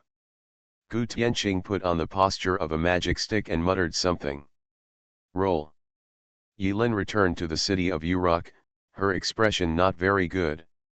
Aren't you going to share with your teammates your experience after dissecting the corpse? Gu Tianqing opened her palms, looked at Yilin's back and smiled. Anatomy. Miriam was kept in the dark the whole time. Hearing this, I was stunned. Didn't you agree to bury it? Why did it become an anatomy? Did the redhead agree? That's not the point now. Yilin shook his head, not intending to delve into this matter any further, and smoothly changed the subject. Have you seen Baal? Yilin finished speaking. Not far away, a puff of smoke appeared out of thin air. Baal held a long cigarette and slowly walked out of the smoke. She looked at the red-haired grave, and there wasn't even a simple tombstone there. Baal was smoking a cigarette and looked a little lonely. He died. Yes, Yilin said. How did you die? Die on the battlefield. Yilin said truthfully. When he dissected, he took the red-haired body into the subspace. No matter how good Baal was at hiding and sneaking, he could never enter the space of evil thoughts. Only Yilin knew the whole process and the results of the anatomy. Baal, very well, the battlefield is the best coffin for a warrior. She stood in front of the red-haired grave and was silent for a moment.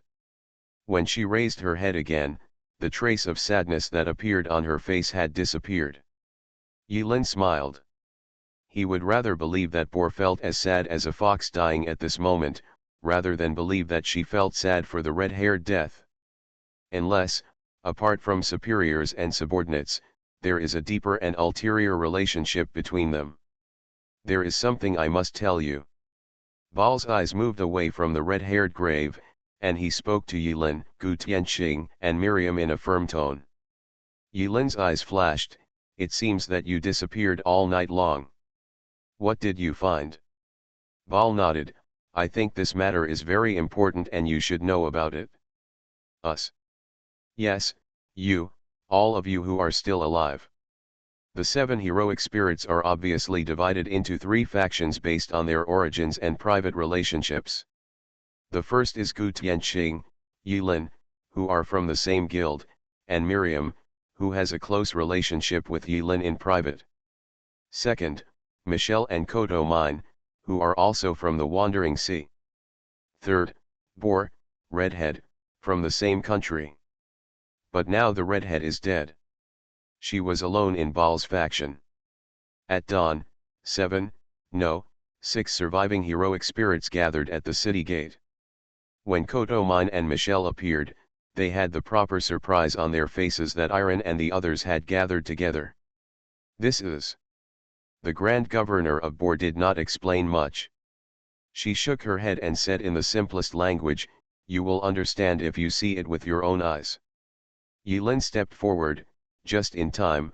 "I just want to verify something." "Listen carefully, wait a moment."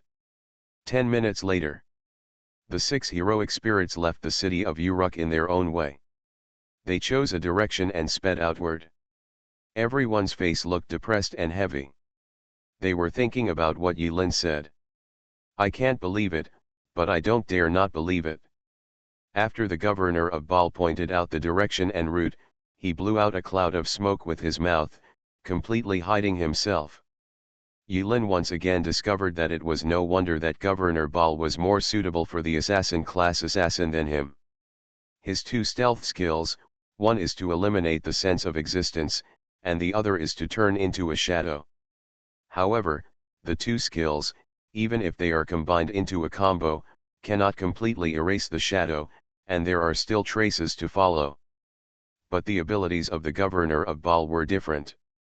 She is truly, physically, to the point of being completely invisible.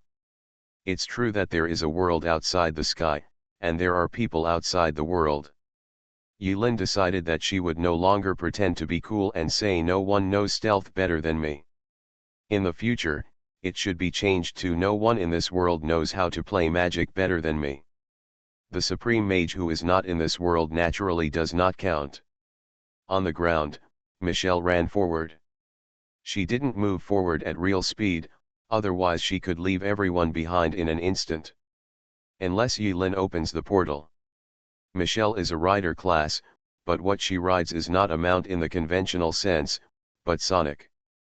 She masters the magic of sonic movement, and because of this, she is adapted to rider. Because this kind of mount is far beyond a mount in the ordinary sense. Yilin's motorcycle nightmare was completely outclassed. But thinking about it, her ability to ride sonic so ridiculously must be due to the class-enhancing effect of the Holy Grail. Everyone is divided according to their job rank and strengthened accordingly. Michelle is no exception. Although a few people seem to be in a hurry. But everyone's eyes are wandering, as if they are looking for something. Yilingo silently activated following like a shadow at the end. He said nothing and went as far as possible. In conjunction with the effect of his skills, he became a little transparent. If he didn't speak, everyone would almost forget that Yilin existed. The sky gradually lights up. A faint shadow appears at everyone's feet. Suddenly. Without warning. The shadow under Gu Tianqing's feet swayed and he slowly stood up. The thin shadow, holding a small black dagger, quickly stabbed Gu Tianqing in the back. You are listening to Novels at Bless Up channel. Wish you happiness and luck. Please subscribe to receive new novels. How do you feel about this novel? Please like and leave a comment. Infinity Throne. Author, Bai Xueshi. Chapter 741. Lao Gu. The moment the shadow appeared silently, Yilin's pupils shrank suddenly. He reminded loudly. But the shadow appeared too abruptly, too strangely, without any warning. Just like in the high jump session of a normal high school physical education class, the physical education teacher has long expected that someone will jump with excellent results, but he will not expect that someone will grow invisible wings and fly dozens of meters high. I believe that the physical education teacher's reaction will not be much faster than Yilin's now. Too suddenly. Even before setting off, Yilin issued a warning to everyone. According to his autopsy results, the red-haired man died suddenly. The location where he was stabbed was a secret place. Normally, with the red hair's strength, it would be impossible for someone to stab him here without some preparation. But he still got stabbed. This led Yilin to speculate that in the enemy camp, there was also an enemy who was very good at assassination, hiding in the dark. The assassin easily killed the red-haired man. That's not an ordinary person. Top 100 in the world. To be honest, when fighting head-on, those with similar rankings are almost in the middle. What ultimately affects the outcome is some external factors. For example, the scene, mentality, skills are incompatible, etc. The enemy assassin can easily kill the red hair. In other words, under the same conditions, it can kill everyone present. What's even more frightening is that the red-haired skin was tougher than rhinoceros skin.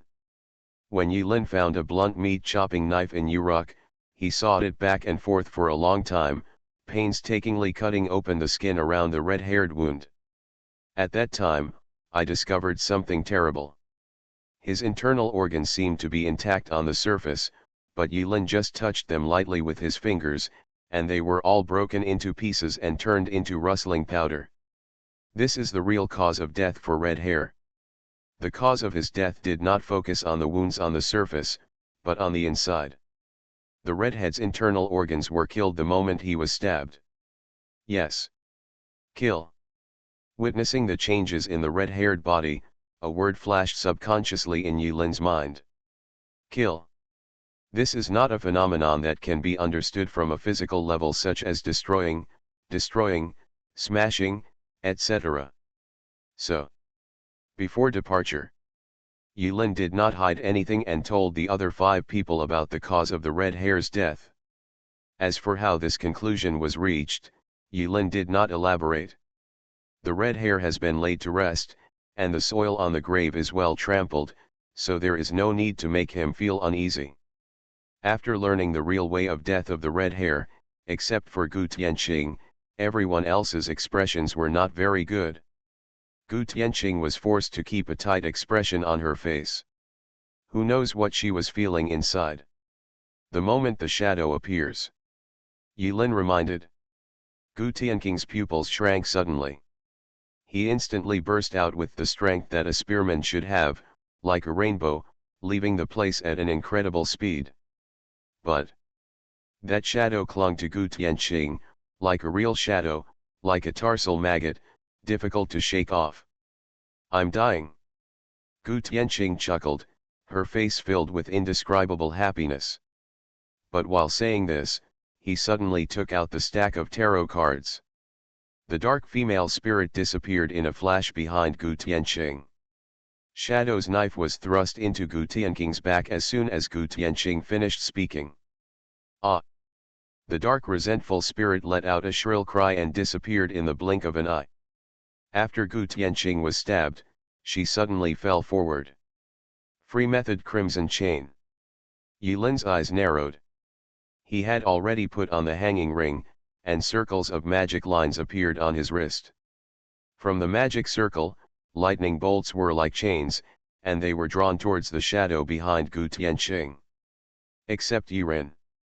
Michelle, who was the first to react, was already holding a scythe. The sonic boom was deafening, and she instantly passed through the shadow. Myrian and Baal were not idle. In no particular order, Myrian's invisible sword and Baal's pipe struck behind Gu Tianqing's shadow almost at the same time. Gu Tianqing was indifferent between life and death. At this time, they did not dare to use 2 terrifying skills to risk death. If Gu Tianqing was not dead and they killed him, it would be really tragic. All attacks passed through the shadow strangely. The shadow succeeded with one blow, let out a weird laugh, and then disappeared in the blink of an eye. It was as if it had never appeared before. Noob. The vision of the spirit and the perception of telekinesis are released at the same time. When Yulin realized that the crimson chain had failed, she tried her best to capture the shadow's movements. But whether it was perception or spiritual vision, the surrounding space, including behind Gu Tianqing, was empty, as if the shadow had never appeared. Failed. Gu Tianqing fell to the ground. The shadow succeeded and disappeared. Everyone's faces, including Yulin's, didn't look good. In reality, they are among the top 100 experts. Even if he didn't have a good time in the Age of Gods, he was still a heroic spirit. That strange shadow actually stabbed Gu Tianqing arrogantly under their noses despite their advanced precautions.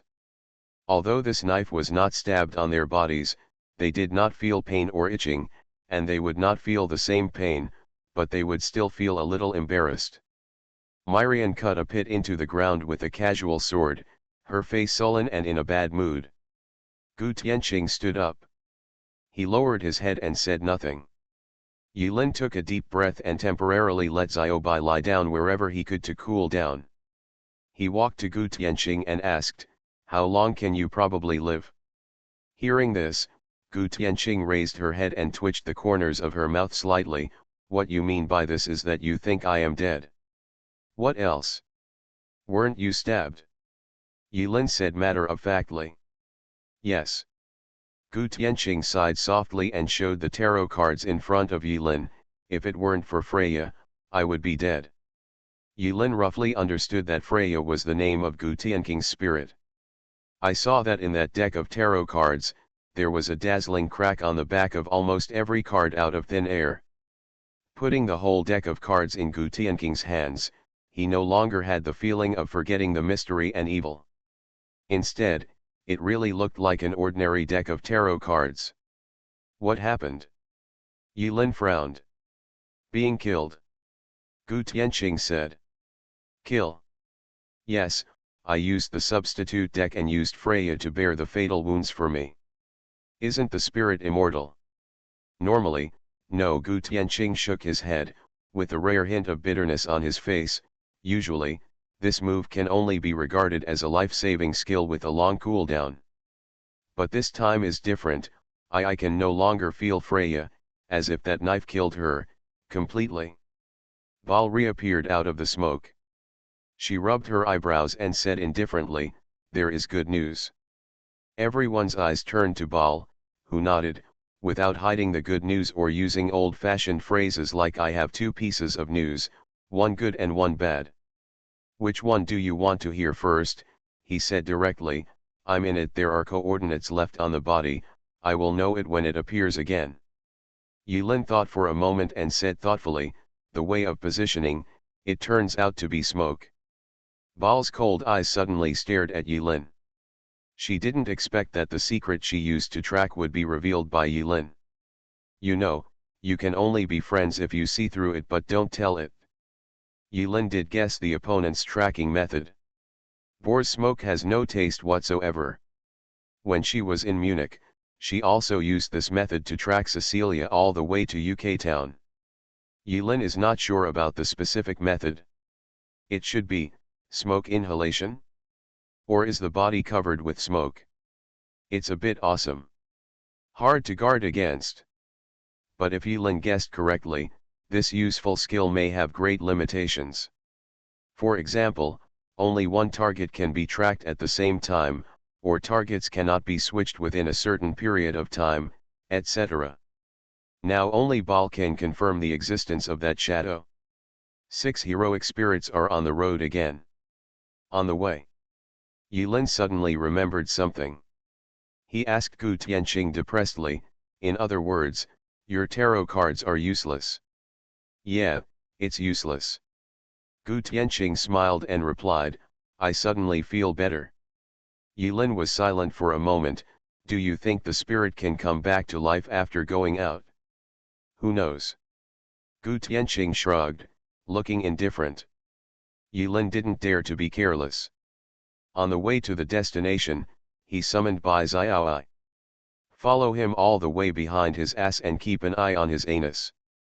Yilin's senses couldn't detect the existence of the shadow, so she could only use this stupid method.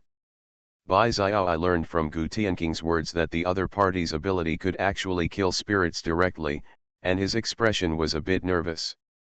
She always thought that the spirit was an immortal existence, but a monster actually appeared here and could kill the spirit directly. This was very scary.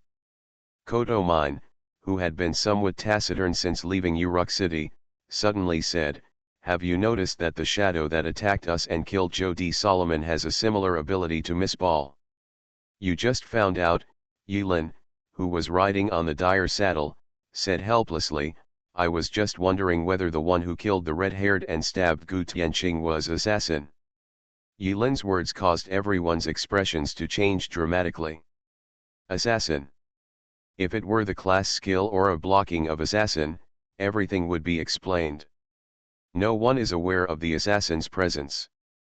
That's because the assassin who appeared out of thin air and stabbed the red hair and Gu Tianqing to death was a unique heroic spirit that came out of the throne of heroes and was strengthened by the Holy Grail. Assassin. The eighth heroic spirit who appeared in the Age of Gods. Kodoman's fair words gave everyone a bad feeling. But because there was no evidence, no one pursued it further. Discussion without evidence is just a waste of time.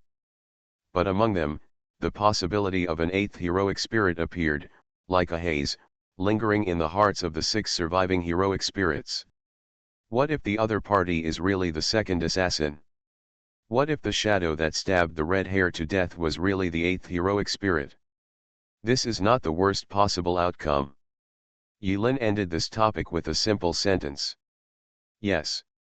Everyone understands instantly. That shadow is assassin. This is not the worst outcome. On the battlefield, the eighth heroic spirit appeared, which was not the worst outcome. The worst result is that the 9th, 10th, 11th, or even more heroic spirits will appear on the battlefield. This is not a serious Holy Grail war, and according to Kodoman, who knows the history of the Holy Grail war, he has said that in several Holy Grail wars in the past, there have been extra heroic spirits in the regular Holy Grail war more than once. Here is a piece of trivia: the Holy Grail war was supposed to involve 7 heroic spirits, but the emergence of an 8th heroic spirit seems to be the norm in the Holy Grail war. Human beings will always find ways to take advantage of loopholes, cheat, and so on. The shadow did not appear again after attacking Gu Tianqing. In this regard, Yilin did not give any reliable analysis. Finally, at dawn, they reached the end. Yes. The end. This is also the place where Bol initially wanted to take everyone to see with their own eyes. When they came here, they truly understood what kind of place the heavenly palace Uruk they were standing under was like. In the distance, there is an endless sea of clouds. Underfoot, there are patches of clouds. They were standing on the edge of the land, looking down at the ground.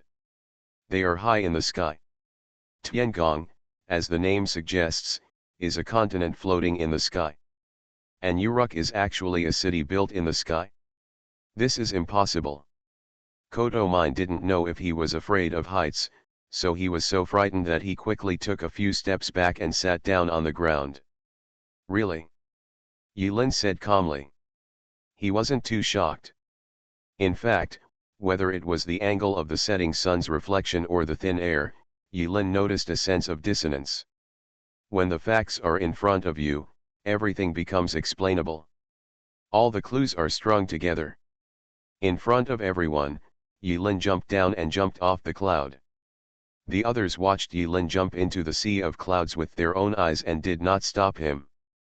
First, Yilin jumped too fast, and second, they couldn't stop her. Michelle's expression changed slightly, and she also left Uruk at the speed of sound. The howling wind roared in Yilin's ears. The cold water mist wetted Yilin's magician's robe as it fell, and the surface was covered with water droplets. Falling. Sink. Free fall. Here, it is by no means only 3,000 meters in the air. Here, above the clouds. This is the Age of Gods. This is the time when the sky still belongs to humans. Yilin took a deep breath, passed through the clouds, and her eyes suddenly opened up. A barren land with rolling mountains. Rivers, mountains, oceans, ice and snow, deserts, all kinds of terrain can be seen at a glance from high in the sky. This is a scorched earth. Every corner of the world is dotted with fire. Wherever humans have set foot, there is nothing left but ruins, desolate and uninhabited. Corpses fell one after another in the wilderness, already turned into bones. This world is eerily quiet. Whether it was humans, animals, fish, birds, or insects, Yulin could not find any traces of any living thing on this barren land. Finally, Yulin fell to the ground. He stepped on scorched earth. A series of ferocious ravines were left on the ground, extending from Yulin's feet to the end of the horizon. I don't know what kind of creature or what kind of weapon could leave such terrible traces. The carcass of an unknown species of giant beast, with its uneven spines like rolling hills, lay in the wilderness. The red and turbid river has lost its vitality. In the forest where only half of the tree stumps were left, there were piles of corpses lying around, no one cared about them. There was no familiar scenery in front of Yulin. The smell of despair spread in the air. Yulin stood there. I don't know how long it took. The sun rises in the east. The air temperature gradually changes from cool to hot. In my ears, there was no other sound except the whistling wind. There was total silence in this world, and Yulin suddenly had the illusion that he was the last human being alive in the world. Tread, tread, tread. In the dead silence of the world, heavy footsteps could be heard behind Yulin. Yulin did not look back. He knew who was coming. Do you understand?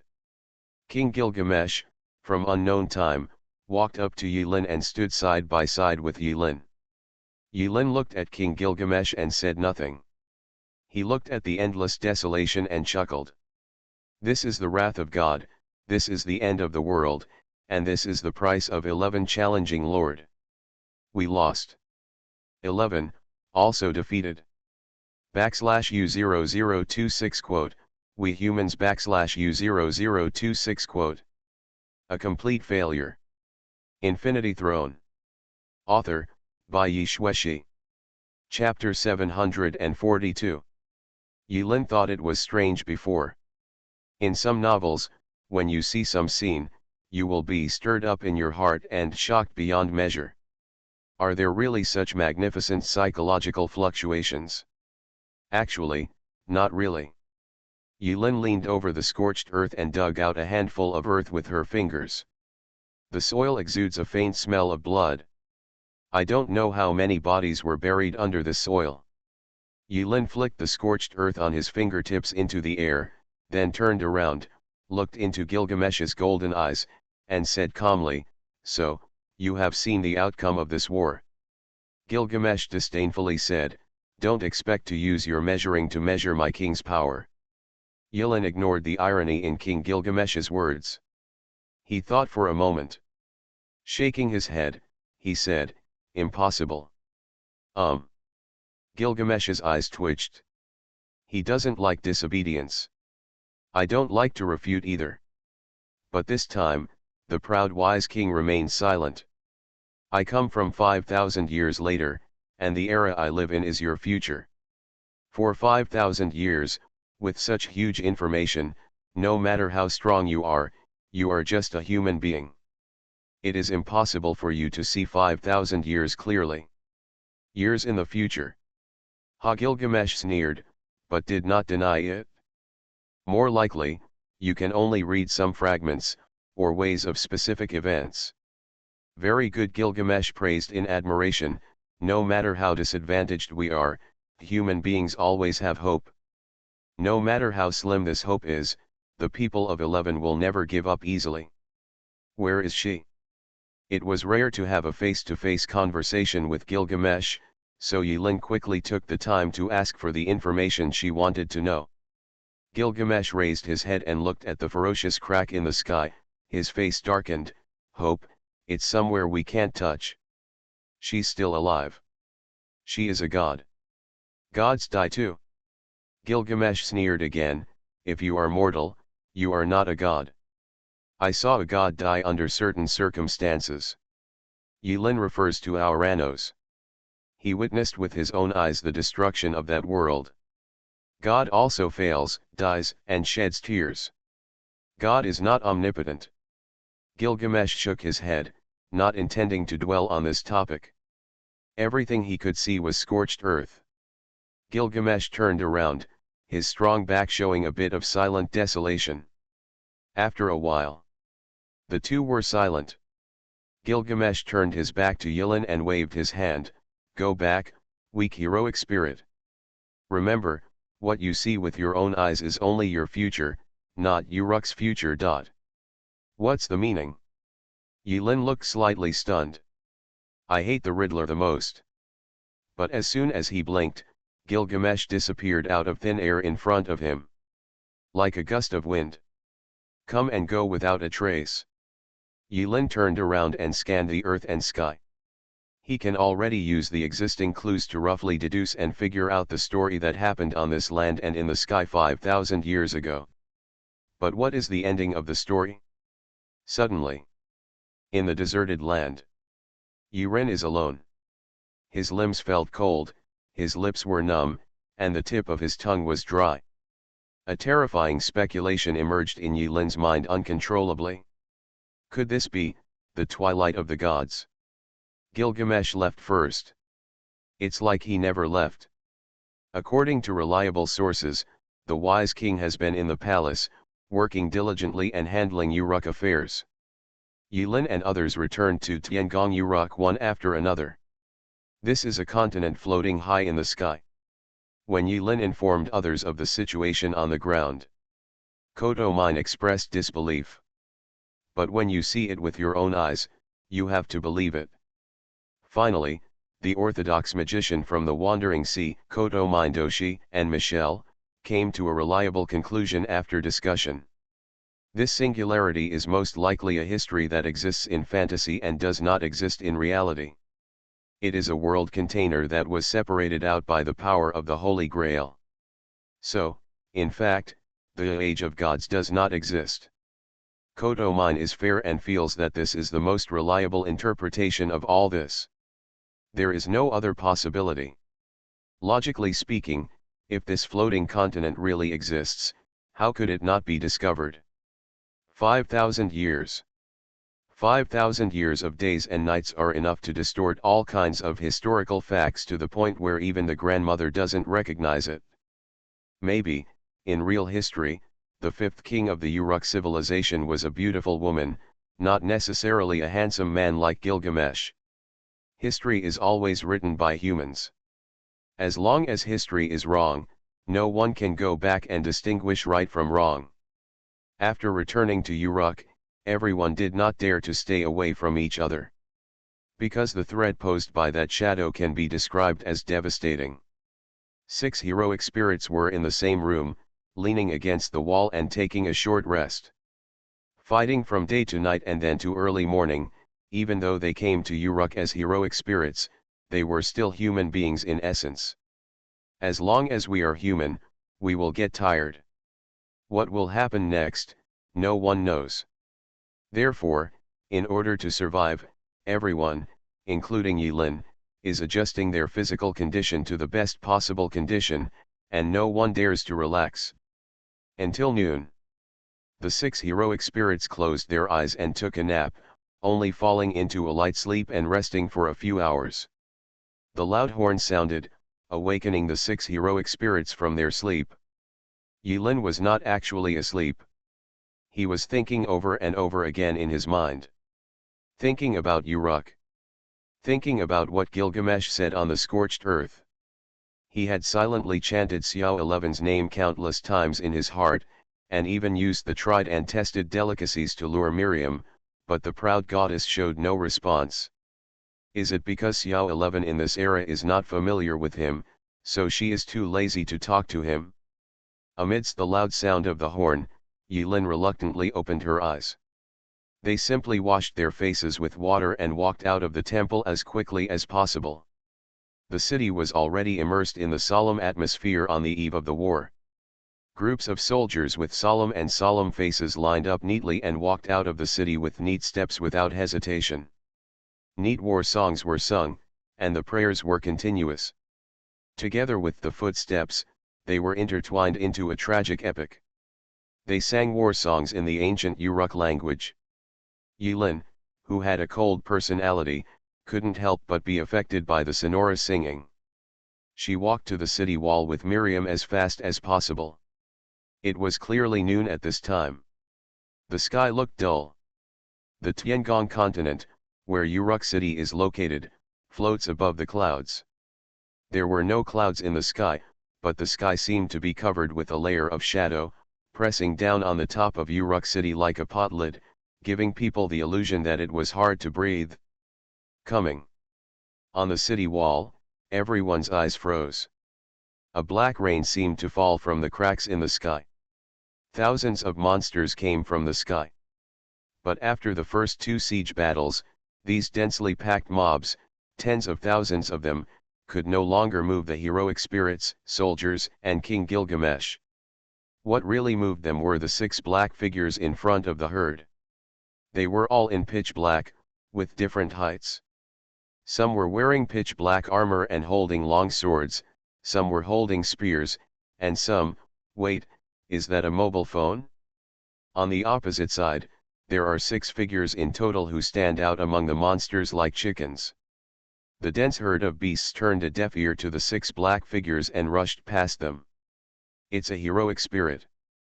King Gilgamesh said softly, confirming the identity of the general opposite him. It's a heroic spirit.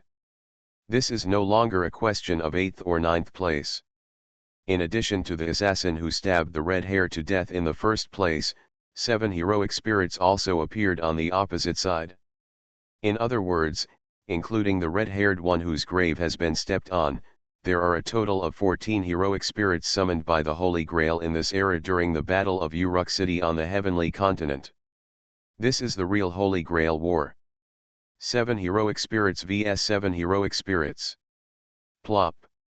Justice Kotomine was dumbfounded and sat down on the wall. But soon, he stood up again, activated the shining golden magic eye, and extravagantly used the epic light bulb magic eye as a telescope. Although he expected that it would not be strange for an 8th heroic spirit to appear in a serious Holy Grail war. But what he never expected was that the number of heroic spirits in this battlefield reached an unprecedented 14. 14 heroic spirits. What kind of Holy Grail can summon 14 heroic spirits, you bastard? This is simply impossible. Impossible. He was thinking in his heart, but on the surface he couldn't hold back any longer and spoke out what was in his heart. Crack. Crack. Crack. In the calm sky, a harsh snapping sound suddenly sounded. Everyone's expressions changed slightly, and they saw little flashes of lightning gathering directly above Uruk City. In the blink of an eye, the concentrated lightning formed a black thunder cloud, and there was a terrifying sound of thunder brewing in the thunder cloud. Nice attack. On the battlefield, Gilgamesh was so high-spirited that he took out the stone tablet and his eyes turned golden. When everyone thought he was finally ready to take action, they didn't expect Gilgamesh to directly name him. Castor, come on. Yulin called him a good guy in his heart. But now, it's not his turn to continue. At the critical moment, Yulin, wearing a dark magician's robe, floated up, wearing a hanging ring on his hand, stretched out 5 fingers above his head. The raging magic power surged in Yulin's body. For the first time, he personally experienced the feeling of spiritual energy, no, the feeling of magic power circulating in the body. This feeling was extremely clear, like a rhythm, singing a cheerful song along with his movements. In modern times, magic power is thin, and Yulin's skills rely entirely on spiritual power. But this time, he was in the age of gods with rich magic power, and his whole figure seemed to be immersed in a sea of magic power. This feeling makes Yulin sometimes have the illusion that he can tear heroic spirits apart with his bare hands. No, I want to tear 10 of them apart. The current scene is not optimistic, but Yulin can't help but say, it's so cool. Happy. Bring it on. Come around. Layers of magic lines vibrated between Yulin's wrists.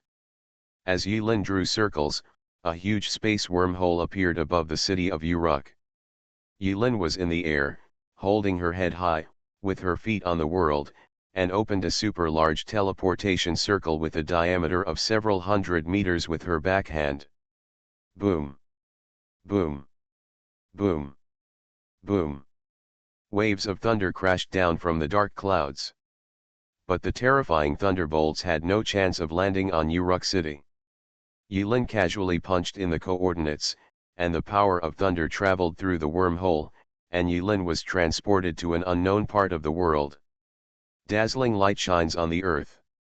Thunder after thunder roared in the sky. But Yulin, with one person and one hand, blocked the power of thunder, which was called a natural disaster. The Uruk soldiers recovered from the shock. After the shock, their morale soared. At the edge of the city wall of Uruk, they shouted loudly about Yulin's rank. Caster! Caster! Caster! Not only the Malay soldiers, but also the Uruk court priests were so shocked by Yulin's move that the corners of their mouths twitched. How could such outrageous magic be developed in later generations? After a moment, thunder split around. The city of Uruk remained unscathed. Kakaka-dash. On the city wall behind Uruk, a fort with a domineering shape emerges from a hidden grid. A total of 360 special magic cannons fired a salvo at the enemy camp. Ding-er, divine seal.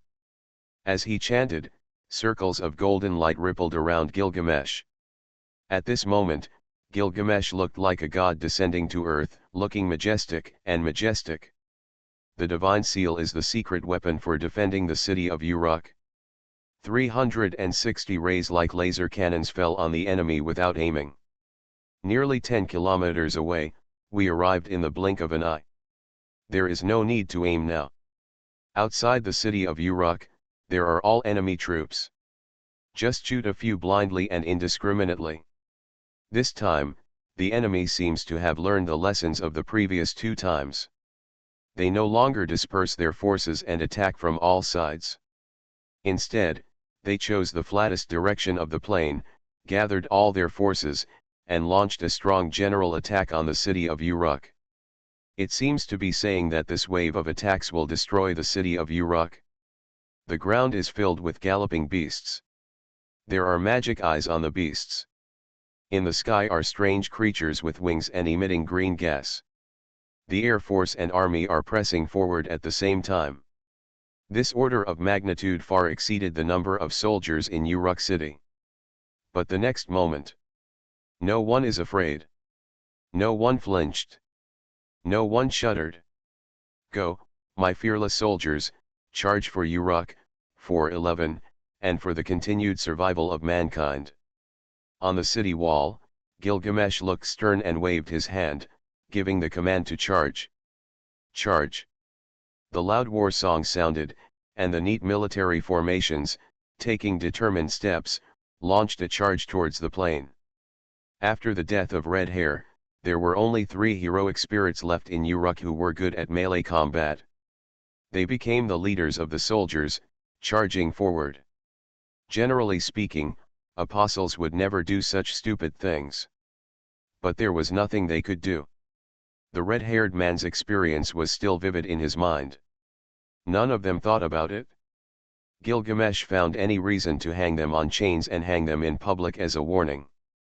The roar of thunder ignited the horn of charge. This was like a signal, and the alien army also launched an attack. After solving this wave of super-large magic, Yulin was shocked, but he returned to the city wall with a calm expression and stared at the 6 dark figures in the distance. Today, the biggest challenge is not these soldiers, but the heroic spirits on the opposite side. 7 heroic spirits. The thunderbolt just now was obviously released by the magician heroic spirit on the opposite side. If Yulin had not possessed the magic to open the portal, this wave of attacks would have fallen on Uruk, and the casualties would have been incalculable. Magic of this magnitude cannot be easily released by humans. Obviously, the heroic spirit opposite is a serious heroic spirit, and has also been strengthened by the Holy Grail and the heroic spirit seed. How can it be? Yulin frowned, thinking about this problem. He did not forget that the reason why they came here was because of Circe von Einsborn. After coming to this era, Cecilia never appeared again, which became a layer of haze on the battlefield that people had to guard against. Yes. Kodoman's fair reaction was not surprising. Logically speaking, this is impossible.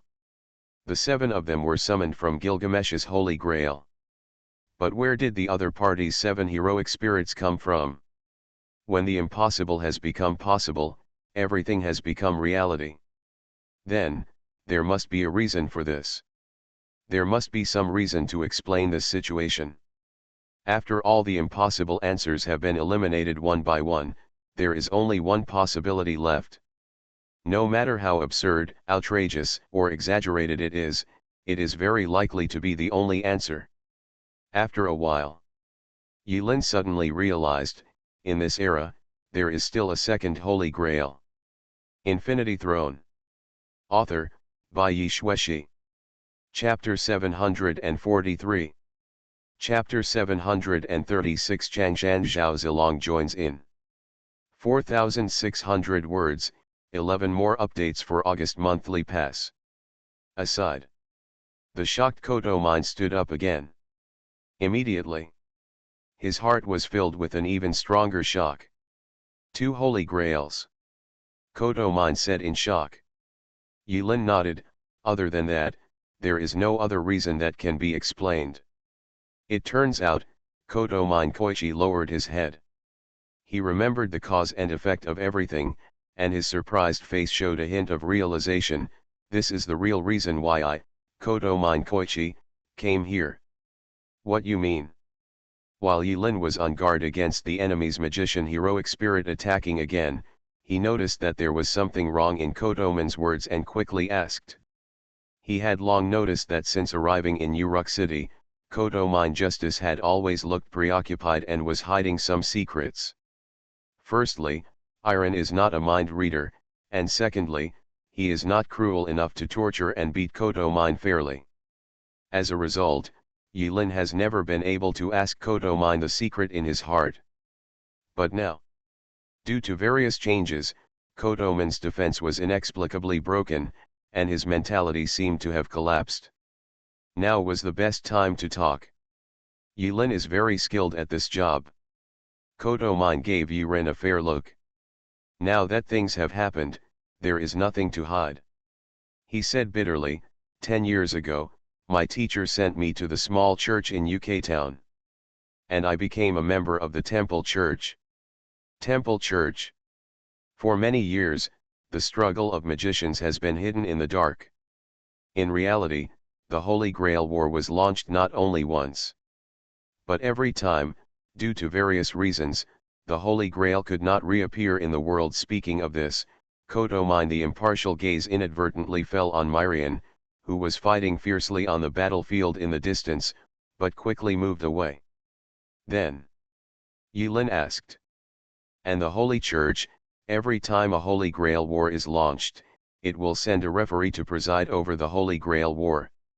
Referee, Yulin quickly combined human nature and thought of one of the possibilities. If I guess correctly, the failure of the Holy Grail War has nothing to do with the Holy Church. Yes, Kodoman nodded impartially. Since the Third Holy Grail War, the Holy Grail has been contaminated with something terrible. It has changed from a pure wishing machine to one full of malice and uses various methods to fulfill wishes. Destroy the ceremony. Yulin remembered what Cecilia had said to him in the space of evil thoughts. As a magician with orthodox inheritance, Feng Zhenji should know something, so Yulin continued to ask, I'm curious, what's the reason why magicians fail repeatedly and launch Holy Grail Wars? You don't know? Yulin's question surprised Kodoman. He looked at Yulin repeatedly. Kodoman always thought that since Yulin was from the clock tower, he should be a serious magician. But how could a serious magician not know what he was pursuing? I only pursue knowledge. Yulin understood the surprise in the other person's eyes, shrugged slightly, and took the initiative to explain in a clever way. At the same time, Yulin found that she still knew very little about the inside of the Tower of War server. One force after another, one country after another, the intricate and chaotic situations, and the mysteries hidden in the dust of history are far more complicated and difficult to understand than his country. Here, the importance of a unified country is reflected.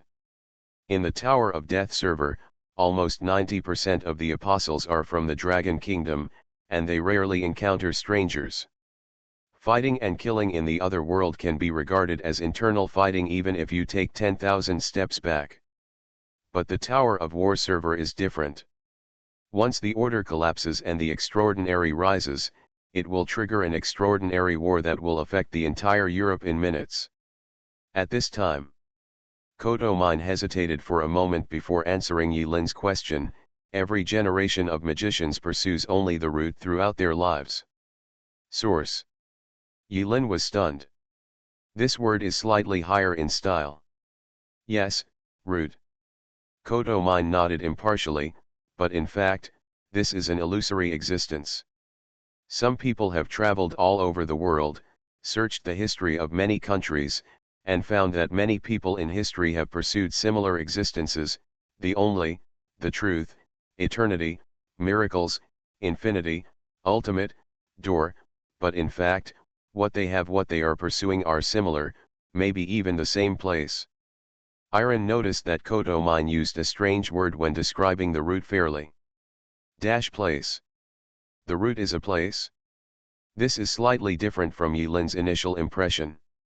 For this abstract concept, Yilin feels that it should be understood as some kind of power. So, what are the roots? Kodo Mine shook his head. No one knows.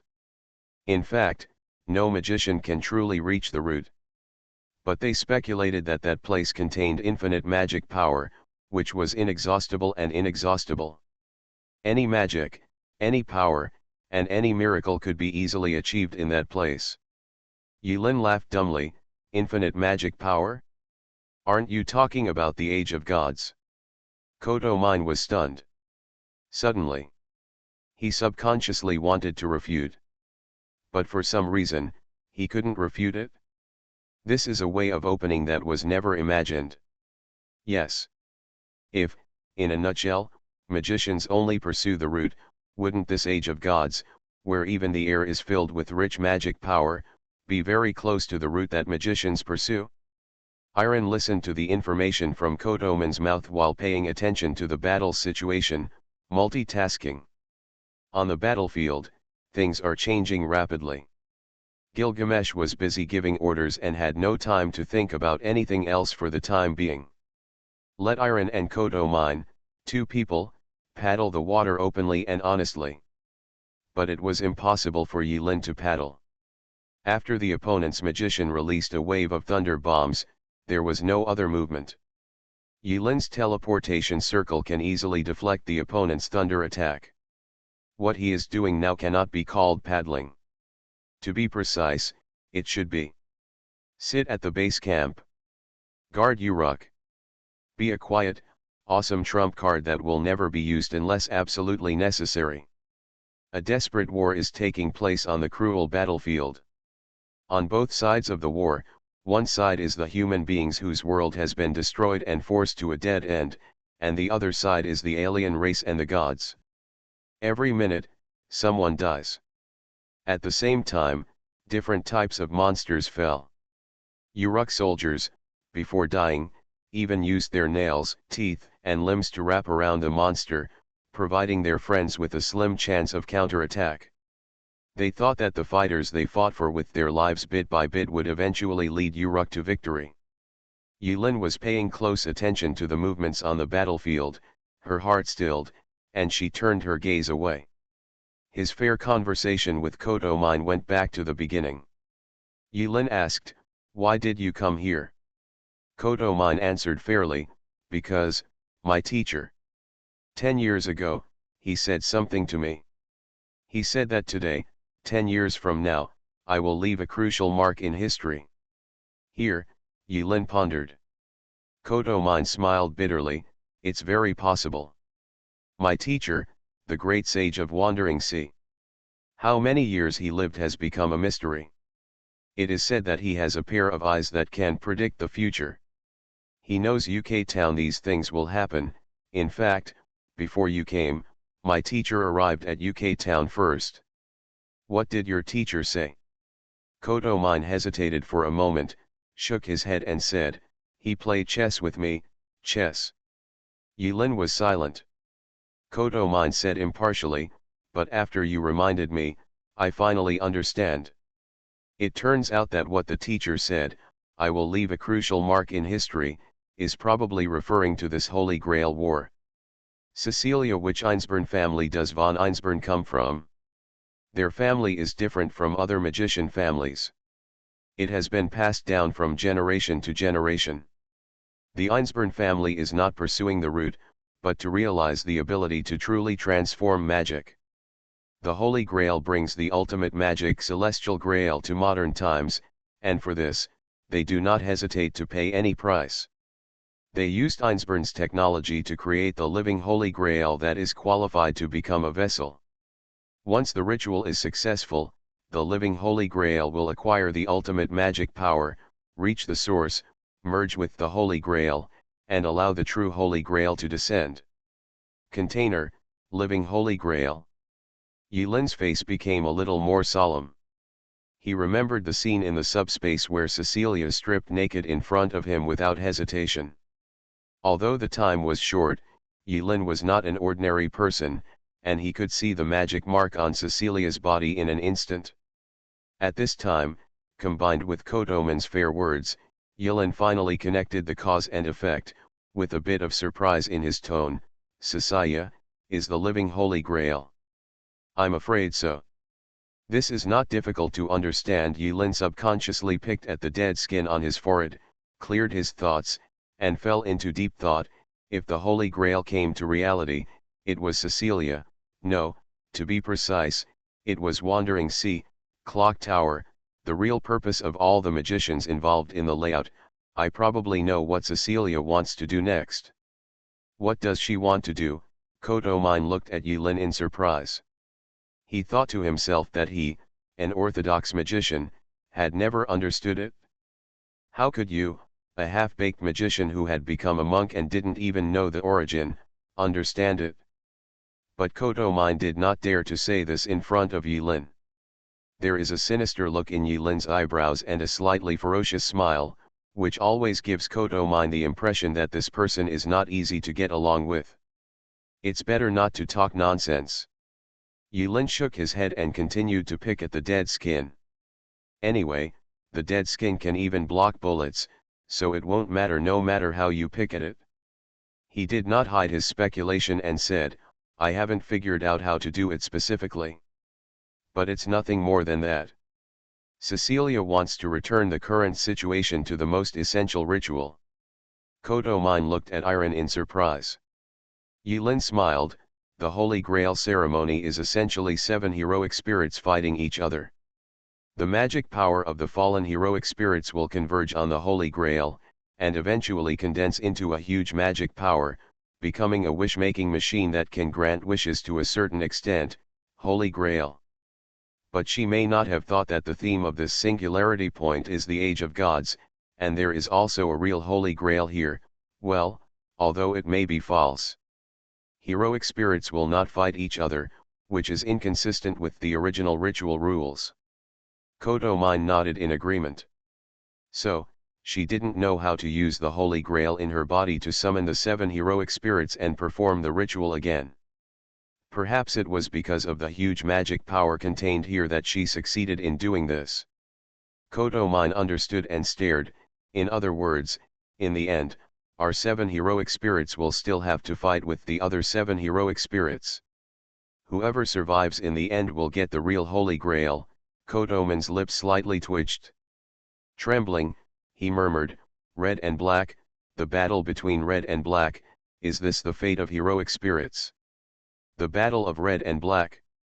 Ha, I like this name." Yilin looked into the distance again. The miscellaneous fish is almost dead, and it's time for the opponent's general to appear. The opponent's magician used 10,000 thunderclouds to give Uruk a warm greeting. After saying hello, there was no other sound. As if waiting. Both the red side represented by Uruk and the dark black heroes on the opposite side seemed to be waiting. Waiting for the moment to appear.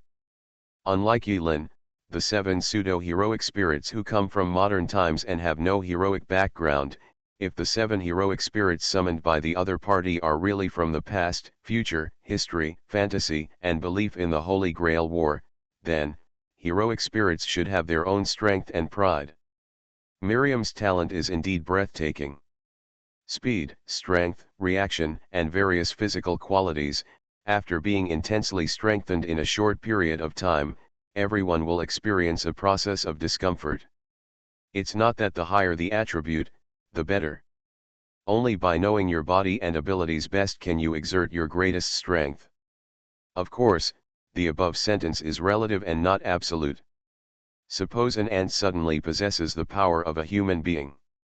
Then it would not be a problem for this ant to easily kill the ants that were in the same nest. Under the overwhelming strength, all theories are empty clouds. But Miriam's physical fitness has not improved to such an extent. She adapted to the new attributes and new rules in the shortest possible time. On the battlefield, Miriam is like a ray of light. She shuttles among the monsters. She moves her hands and feet, waving invisible sharp blades.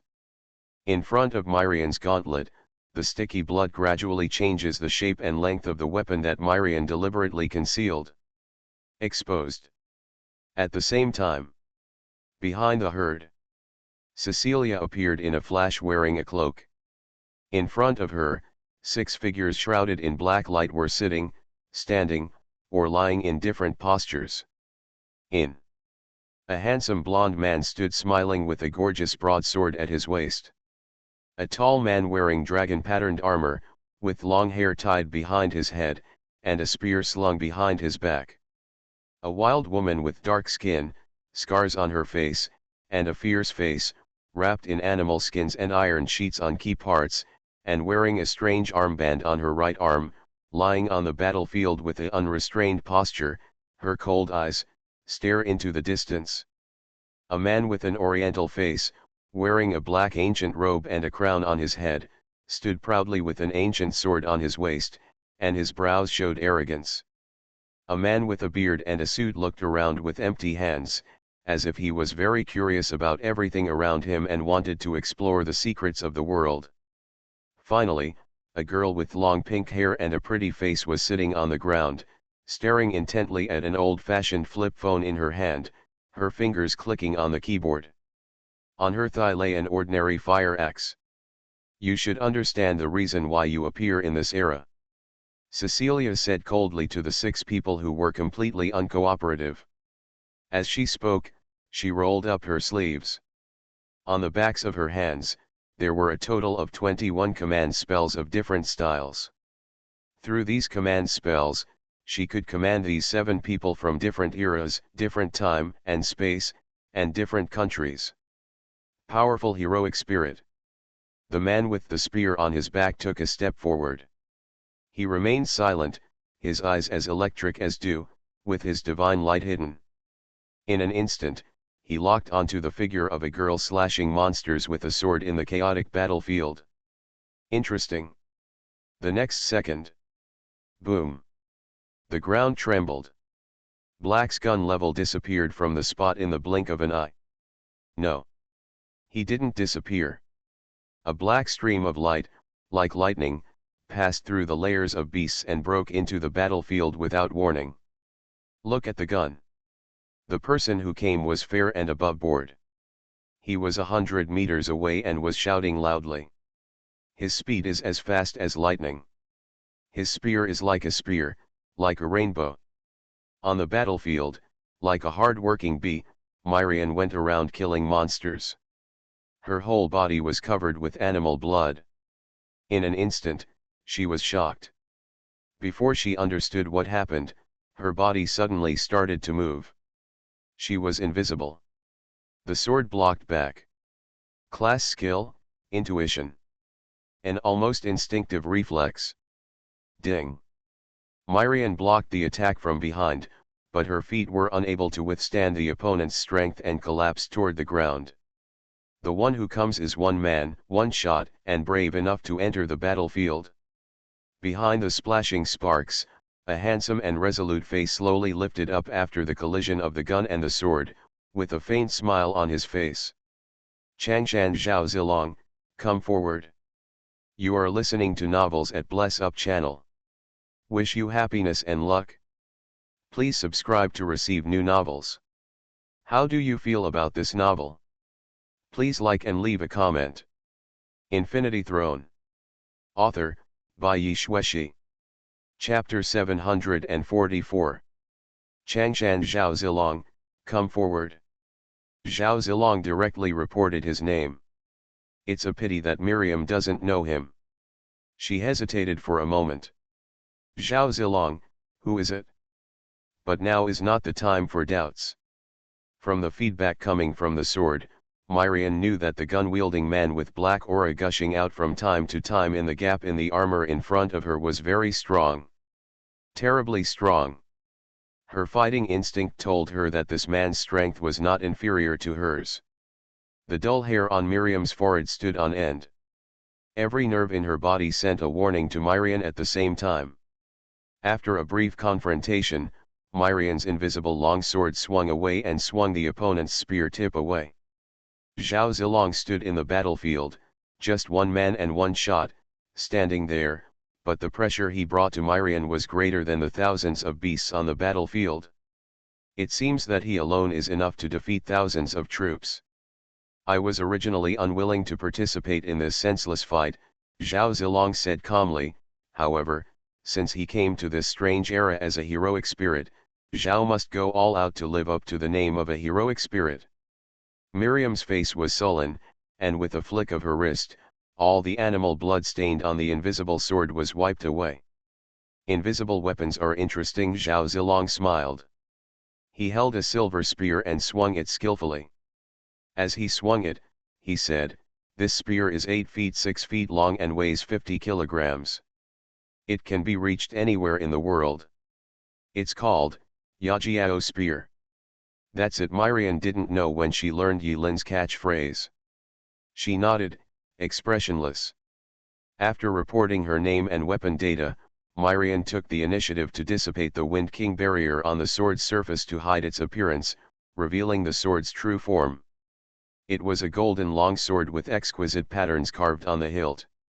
Waves of light flowed on the blade of the sword, and one could tell at a glance that it was not an ordinary thing. Zhao Zilong's eyes flashed when he saw Miriam's actions. "Since you have taken the initiative to report your name and weapons, it would be too rude for me to hide my head and tail, and it would be detrimental to the dignity of my ancestors." The armor trembled, and Myrian put on a fighting posture, with cold eyes. "My name is Myrian Artoria. The Middle Fairy gave it to our ancestors and has passed it down to this day." "Very good." The magnanimity shown by Myrian was recognized by Zhao Zilong. He smiled and walked towards Myrian step by step. With a flick of his spear, he stabbed forward and shot out the shadow of the gun in the sky, drowning Myrian's figure. The two fought together. Gu Tianqing was surrounded by corpses with countless holes in them. The resentful spirit behind him disappeared in a flash. In fact, what even Yilin doesn't know is that Gu Tianqing is also an apostle with 2 possessed spirits. His possessed spirits are twins. As for the origin, there is no need to delve into it. It was a terrifying past. Gu Tianqing named the 2 possessed spirits Freya. And they look exactly the same. After Gu Tianqing's tarot cards were killed by the Black Assassin, he lost his ability to use the tarot cards. There is another spirit that can be possessed. The same is Freya. His 2 Freyas. Different identities. One is a diviner. The other one is the executioner. In the Caribbean world, Gu Tianqing gained far more than Yilin imagined. Gu Tianqing consumed a lot of magic power. He panted slightly on the spot. But in order to keep his hair straight, he pretended that he was not very tired and moved his hair gracefully with his hands. At this time, steady footsteps came from behind. "Come yet." Gu Tianqing smiled and turned around. A blond man wearing noble knight armor walked over with a smile. "You smell disgusting." The blond man didn't waste any time. He slowly pulled out a long sword with ornate decorations and a dark blade from the scabbard on his waist. The pattern on the hilt is very unique. Gu Tianqing, who was wearing a fake smile, changed his face slightly. Holy Sword Durandal? Who are you? A hint of surprise flashed in the eyes of the blond knight, who could recognize his weapon at a glance. He smiled slightly. I didn't expect that someone in this era could actually recognize my weapon. In this case, there is no need to hide my identity.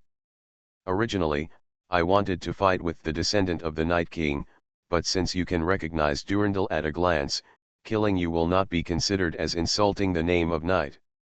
My name is Roland. The person who is about to kill you. Roland. Gu Tianqing laughed dumbly. He naturally knew who Roland was.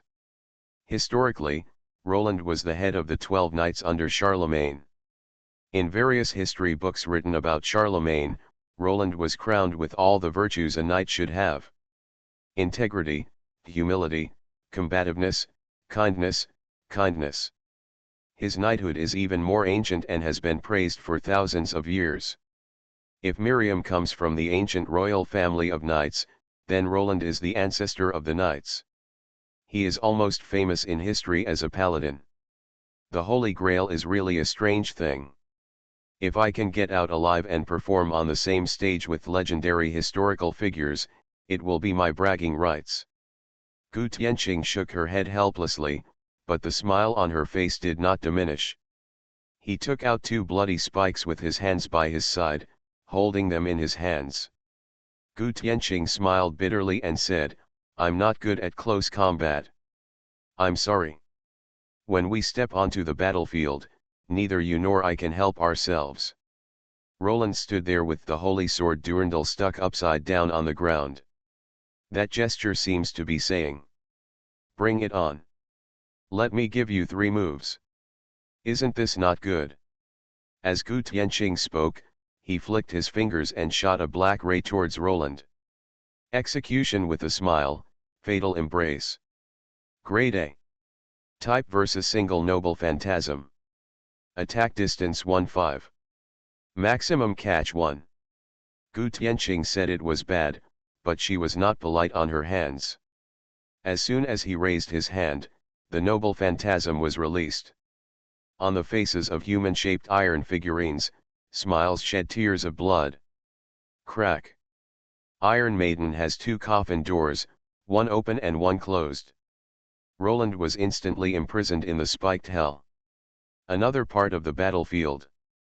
Behind Michelle, sonic booms continued one after another, mercilessly killing the surrounding monsters. Her scythe was stained with animal blood. Ta ta ta ta ta. The crisp sound of horse hooves came from a distance. A bronze chariot with an ancient atmosphere came from the sky.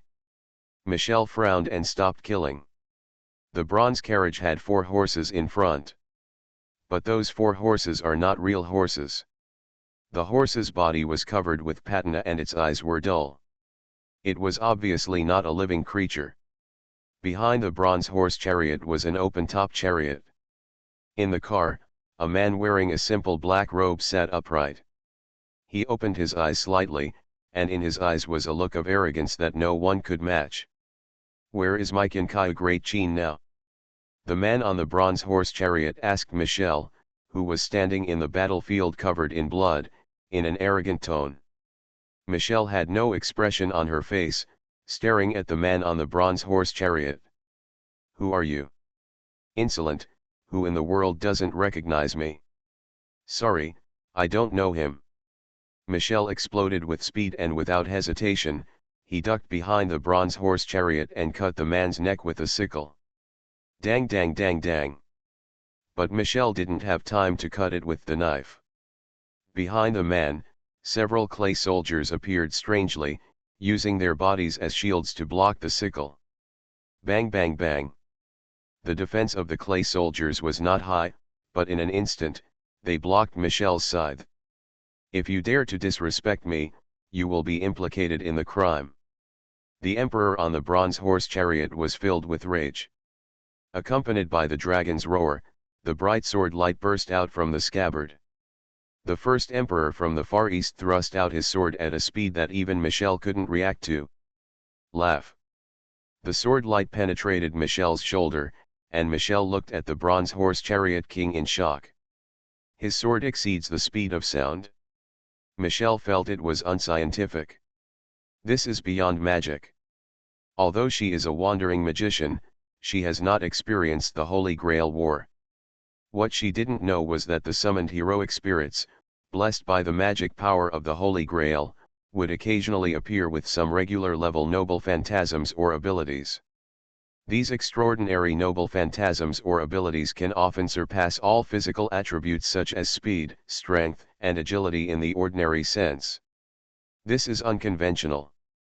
This is unscientific. Absolute hit. In an instant, Michelle reacted.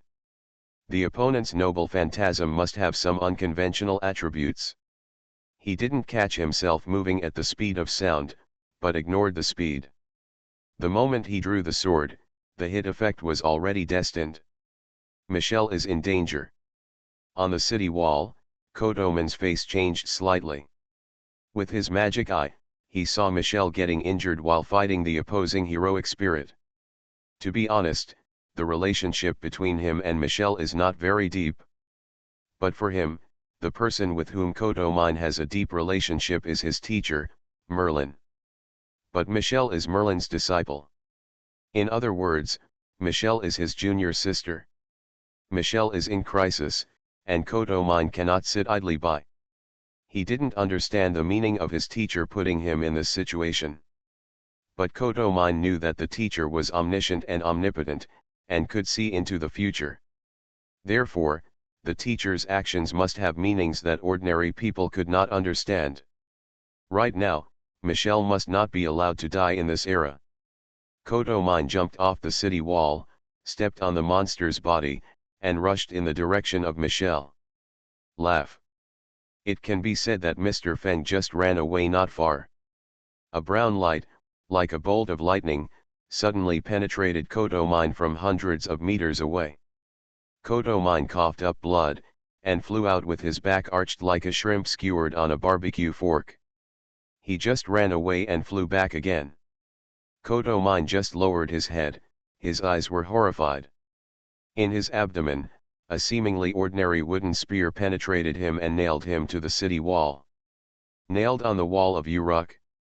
A nimble figure, like a little female leopard, quickly crossed the battlefield and came to the city wall of Uruk.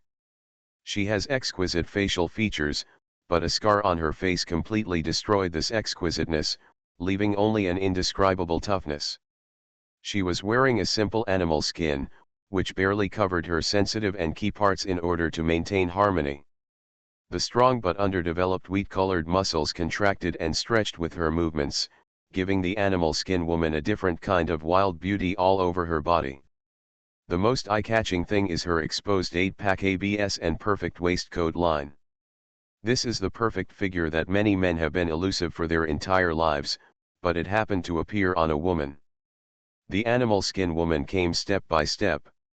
She looked at Kodoman Justice, who was nailed to the wall like a prey, with contemptuous eyes.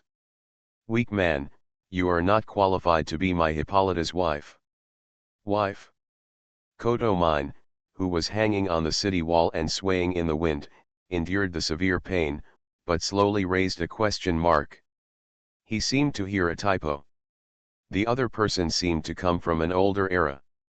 Is the language of that era fundamentally different from modern understanding? Kodoman just pulled out the throwing spear with all his strength, but it didn't move. Throw the spear deeply into the city wall. It can be seen that this shot is so terrifying. On the city wall, Gilgamesh's cold gaze looked down at the arrogant woman. "Tisk, another bastard. Castor, hand it over to." The arrogant Gilgamesh gave a fair evaluation. He was about to command Castor beside him to let him go and deal with this bastard.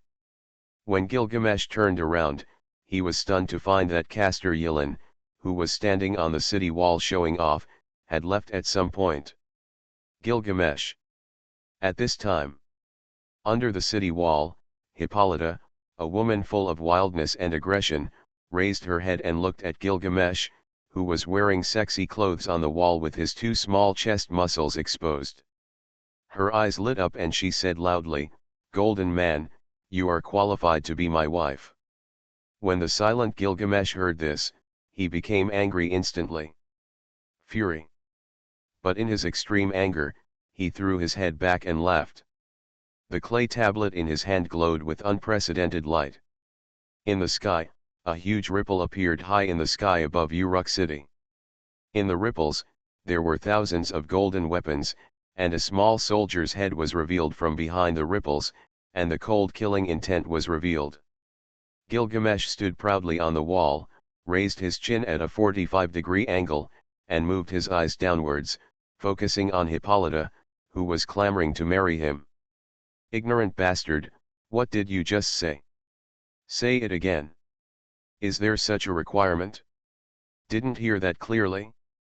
Hippolyta then carefully repeated her request. "You are qualified to be my Hippolyta's wife, come on baby." Hippolyta really fell in love with Gilgamesh and opened her arms to send a mating signal to Gilgamesh. Minutes before Hippolyta showed up on the walls of Uruk, the black heroes joined the battlefield one by one. This was originally a war between Uruk and the gods. But for some reason, with the addition of the black heroes, the red side where Yilin and others were located had to find a way to block the offensive of the black heroes. This is a war between heroic spirits. Perhaps it is a battle between two holy grails. Red square, and black square. The fight between the holy grail held by Gilgamesh and the humanoid holy grail of Cecilia. I always felt like something was wrong. Yilin was on the city wall, frowning and lost in thought. Except for the black assassin hiding in the dark, the confrontation on the surface is still 6 heroic spirits against 6 heroic spirits. Yilin looked at the battlefield and analyzed secretly, but the threat from the opponent's assassin is too great. We must find a way to kill him first. Otherwise, if this continues, we will definitely die in this battle of heroes. Zhao Zilong, Paladin Roland, Qin Shiwang, who are the people summoned on the other side? They are the real heroic spirits. Yilin felt helpless. They are different from the 7 pseudo-heroic spirits who barely reached the standard. The heroic spirits summoned by the other party seemed to be serious heroic spirits, and they were all figures who left great legends in history. Obviously, one's own side is at a disadvantage. However, Gilgamesh remained unhurried in the face of this severe situation. He was directing the Uruk soldiers to resist the aliens. He sat firmly on the high platform and was full of force. He seemed to have no intention of intervening in the battle of heroes. In that case, Yilin took a deep breath of magic power. He had a bold idea. Infinity Throne. Author, by Yi Shueshi. Chapter 745. A corner of the battlefield. In the open space on the alien battlefield, there were piles of corpses.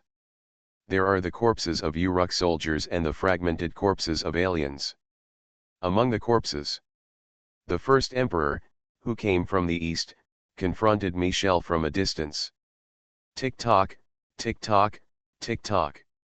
Bright red blood dripped from the wound on Michelle's shoulder. She was struck by a sword. It had been a long time since she had tasted the feeling of being hurt. The opponent's speed is definitely not as good as his own. But he still stabbed her with his sword. It's a noble phantasm. Michelle frowned and looked at the man on the bronze horse chariot, his expression neither happy nor sad. She didn't care about the outcome of this red-black war. Because her real purpose of coming here was not to win. She has an important mission on her shoulders. Her teacher, Merlin, personally gave her the task. Her mission in the Age of Gods was only this mission. Ensure Kotoman's just death. No matter what, she must complete this task herself. But that fool really regarded himself as his junior sister. How can there be such stupid people in the world? Michelle sighed. She speeded up again, preparing to escape from the eyes of the first emperor. The stupid barbarian soldiers actually tried to escape from my eyes. The first emperor smiled contemptuously on the bronze horse chariot. I saw him swiping his long sword, and terracotta warriors and horses holding halberds, with a murderous look on their faces, appeared on the plain in patches. The soil on the vast terracotta warriors and horses peeled off bit by bit, and underneath the clay warriors were actually Qin dynasty soldiers wearing elite armor. Kill! Kill! Kill! The sound of killing shook the sky, and the first emperor summoned tens of thousands of troops with a single movement of his hands. The power of the emperor was undoubtedly revealed. How can it be? This scene completely shocked Michel. How could there be such a terrifying heroic spirit? What is the rank of the other party? Michel thought of the opponent's bronze horse chariot. Rider? She noticed the opponent's sword again. Saber? But no matter what class the other party is, they are both heroic spirits, so the gap is too big. Perhaps, each of the resurrected soldiers of the Qin dynasty alone is not considered to have top combat effectiveness. But right now, there is more than one Qin dynasty soldier standing in front of Michel. But a national army. Above the military formation, the highly condensed military force swirled and rolled up, faintly in the sky, rolling into the shape of a five-clawed dragon. Listen to my orders. The first emperor raised the ancient sword in his hand high. Michel gritted her teeth. Her high-speed charge suddenly stopped and she rushed into the air. Opposite. The first emperor laughed loudly. In the whole world, there is nothing but royal land. Aha! Aha! Aha! The sound of tens of thousands of Qin dynasty elites changing equipment was uniform. At the same time, they took out their long bows from their backs, drew the bows to full length, and strung the arrows. Volley! The sword held high by the first emperor swung down heavily. In an instant, thousands of arrows were fired. The dense rain of arrows, covering the sky and the sun, shot towards Michel, who was rising rapidly in the sky. The immortal army of Great Qin. Grade A. Type Anti-Army Noble Phantasm. Valid range 199. Maximum capture 110,000 people. This is an invincible army. This is an undefeated army that swept through the 6 countries thousands of years ago. Qin Shi Huang's deeds and reputation, with the blessing of the Holy Grail, are enough to give this army invincible power on the battlefield. But now, this army, this noble phantasm, attacks Michel alone. Original. It is impossible for a wooden arrow from ancient times to hit Michel, who is moving at high speed in the air, in the presence of air resistance. But these arrows are different. They have broken away from the category of arrows. Great Qin's immortal army is a noble phantasm, but at the same time, it is also a collection of noble phantasms. Every arrow, every strong bow, every halberd, every Qin army. They are all treasures.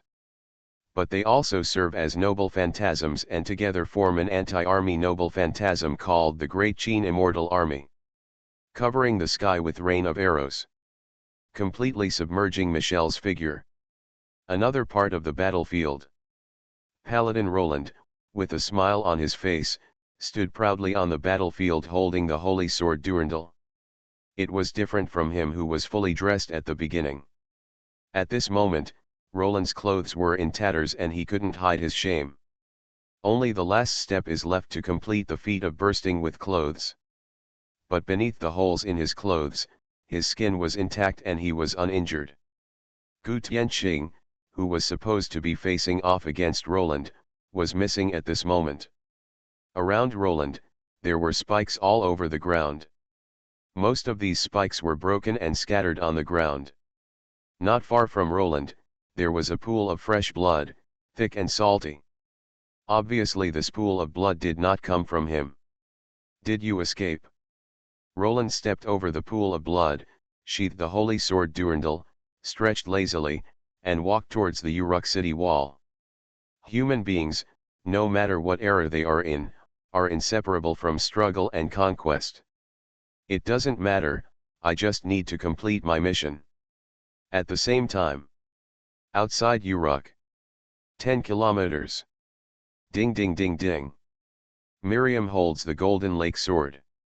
Changshan Zhao Zilong, with one shot, blocked all Myrian's attacks.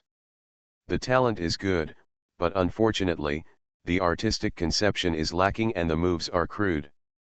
If it were a different era and a different place, Zhao might have accepted you as his disciple on a whim. Zhao Zilong calmly swung his gun shadow and easily blocked Myrian's fierce attack. He was even leisurely and relaxed during the fight and made a pertinent comment on Myrian's strength. Impossible. Ridiculous thoughts flashed through Miriam's mind. She had never felt such deep frustration. She had practiced swordsmanship for most of her life. Her talent and strength seemed to be nothing in front of this man, and she looked weak. As for the other party, the expression on his face was so calm from the beginning to the end, and Miriam didn't even force a drop of sweat from the other party. Zhao Zilong only wielded the Yajiao spear, feeling relaxed and comfortable, without using any other treasures.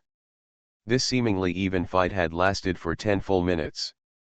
Within 10 minutes, the dazzling offensive was dizzying.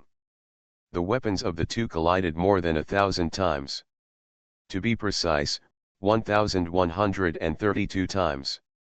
Their figures even spanned most of the battlefield while moving quickly. But whether it is Miriam or Zhao Zilong, both of them are like tireless humanoid machines. No matter their movements, strength, or speed, there is no sign of weakening at all. But Miriam knew very well that the other party was a serious heroic spirit, while she was just a fake heroic spirit. If she continued to fight at this pace, she would only lose in the end. Want to use a big move? In these 10 minutes, Miriam had this bold idea in her mind more than once. But her combat intuition told her that if she used her ultimate move in front of Zhao Zilong, she might be blocked by him. That's the ultimate curry bar. Reason told her that it was impossible to block. Should you trust your rational judgment or leave your body to your intuition? For the first time, Myrian fell into such a tangle. Suddenly, Zhao Zilong stabbed out with a spear, leaving faint gun shadows in front of him, forcing Miriam back several meters. When Miriam raised her head, Zhao Zilong was already standing 10 meters away, waiting with a smile. If Zhao guessed correctly, you have hidden your true ability. Miriam was silent. Zhao Zilong pointed his spear, his blood-colored cloak moved automatically without wind, and he was full of high spirits, whether you are alive or dead.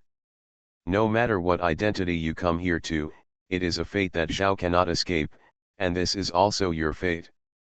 Now, why not abandon all distracting thoughts, fight vigorously, and fight until death? The two didn't communicate much during the fight. In the occasional exchanges, Zhao Zilong was also making fun of him.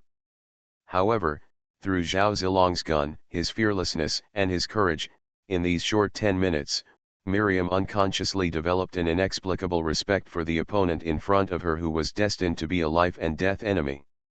She even had a delusion.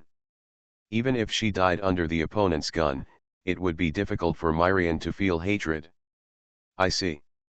Myrian took a deep breath of the rich magic power, and before she knew it, something Yilin often said came out of her mouth. She opened and closed her eyes without any hesitation. No hatred. No anger. No resentment. No regrets. Miriam was holding the sword of the lake, standing slanted beside her, terrifyingly calm. For a moment, she seemed to be a different person. Zhao Zilong's eyes narrowed, and the smile that was hanging on his lips just now disappeared in an instant. It was Miriam Artoria ex Pendragon who was rude. The lancer from the east. Miriam's eyes were calm, she held the sword in the lake tightly with both hands, and slowly raised it above her head. This with one sword, I will go all out, without any reservation, and offer you the highest respect. Ha ha ha. Zhao Zilong raised his head and laughed 3 times, shaking his spear. That's great. The surging magic power is gathering towards Myrian.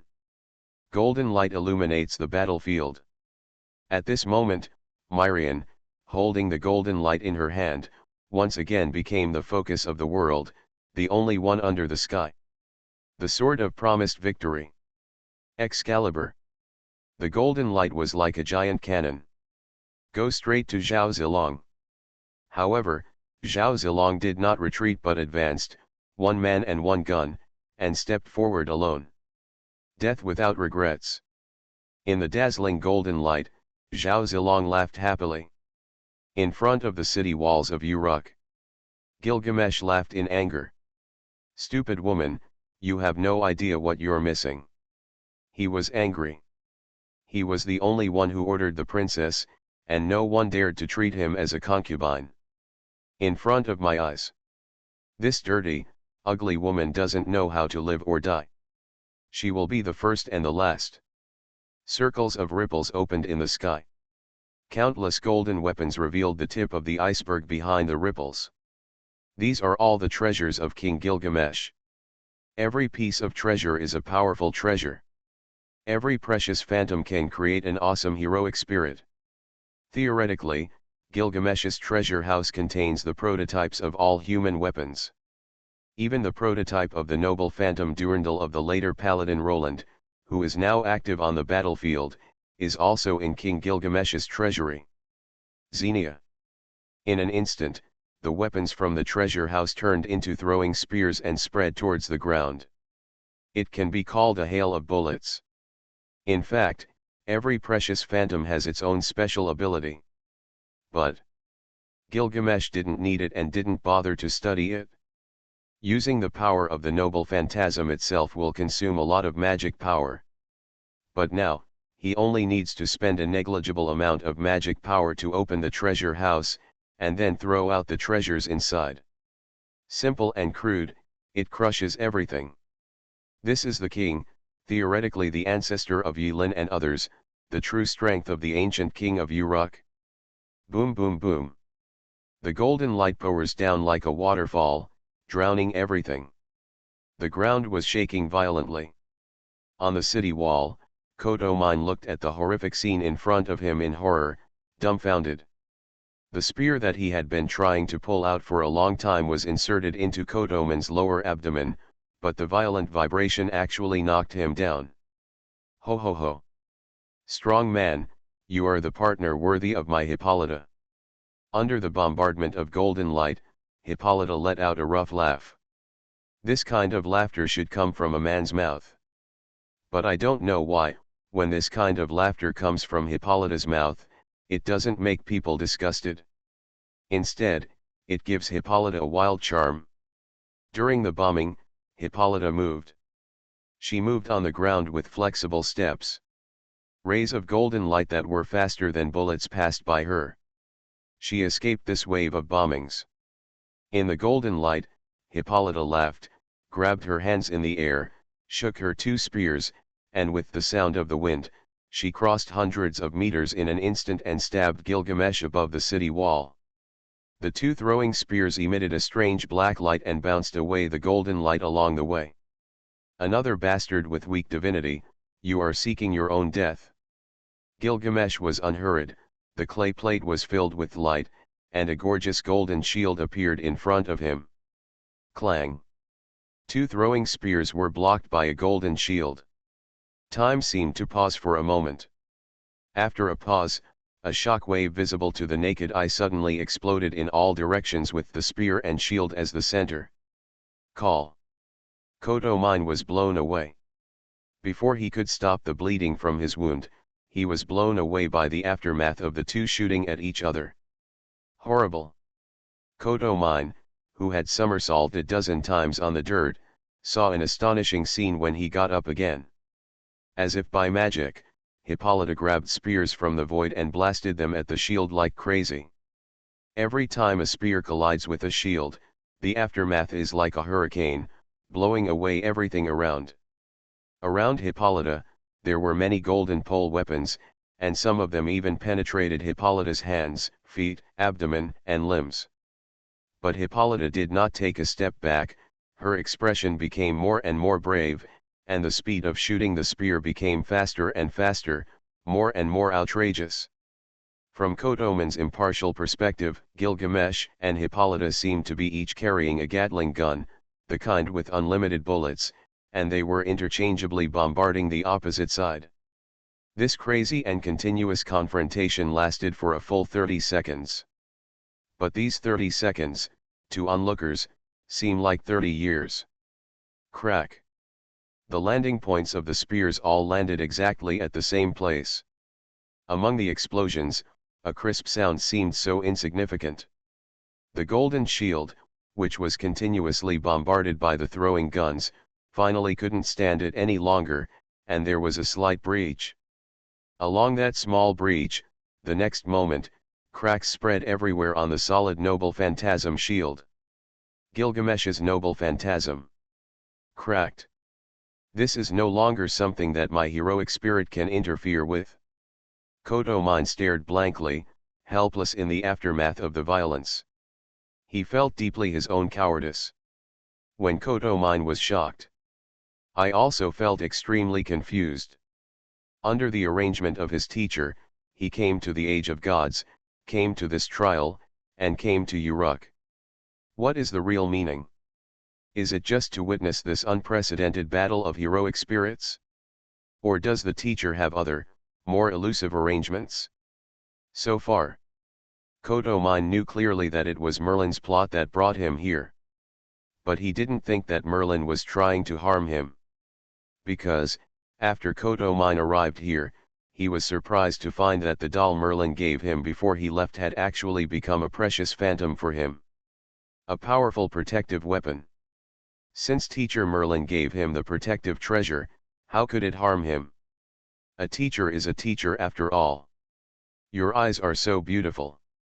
At this moment, beside Mr. Kotoman, a gentle voice came suddenly. An inexplicable chill spread throughout his body at this moment. It felt like a bucket of ice water was poured coldly from Kotoman's head, and finally poured into his crotch. This inexplicable coldness made Kotoman shiver. He endured the severe pain and turned his head sharply, but was surprised to find that a girl wearing a very ordinary short skirt and student uniform squatted next to him at some point, looking at his magic eye with interest. The girl has bright pink long hair. Two big eyes, bright and lively. She wore a short skirt and squatted in front of Kotoman with her legs crossed, revealing her cute little bare underwear without hesitation. Kotoman looked away awkwardly. The girl gave him the feeling of being the sister next door. Her eyes were so innocent and flawless that it was impossible to take action. So beautiful. Your eyes are really beautiful. Yuno likes it so much. What should I do? What to do? What to do? What to do? The girl seemed to have turned into a repeater. Talk to yourself quickly. She slowly stretched out her white hand towards Kotoman's impartial demon eye, as if she wanted to touch it. Touch it? That's all. Kotoman was stunned. What's going on now? Who is this woman? The attire she wore was obviously not of this era. Should I hide? Big question marks flashed through Kotoman's mind. As a virgin, he had no experience with the current situation. What to do? What to do? While muttering to herself, a sickly flush appeared on the girl's face. Hey, can you give your eyes to Yuno? The girl who called herself Yuno stretched out her finger towards Kotoman's magic eye and suddenly accelerated, catching Kotoman off guard. Laugh. Kotoman just felt his eyes flash. The next moment, the vision of his left eye was completely black. He stared blankly at the girl in front of him. There was blood on her hands. Eyeball. Where did that eyeball come from? No. One should ask, whose is it? For a moment, countless messy thoughts flashed through Kotoman's mind. At this point, hot blood flowed from his left eye and into the corner of his mouth. The pain, as if his head had been cut open alive, was delayed. Ah ah ah ah. By the walls of Uruk. In the dark corner. Kodoman's just screams resounded throughout the sky. In severe pain. Justice Kodomine had a hallucination before his eyes. There seemed to be a faint reflection somewhere in front of me. The girl smiled so happily, so happy, so happy. Her eyes flashed with morbid joy. Yet it's so beautiful.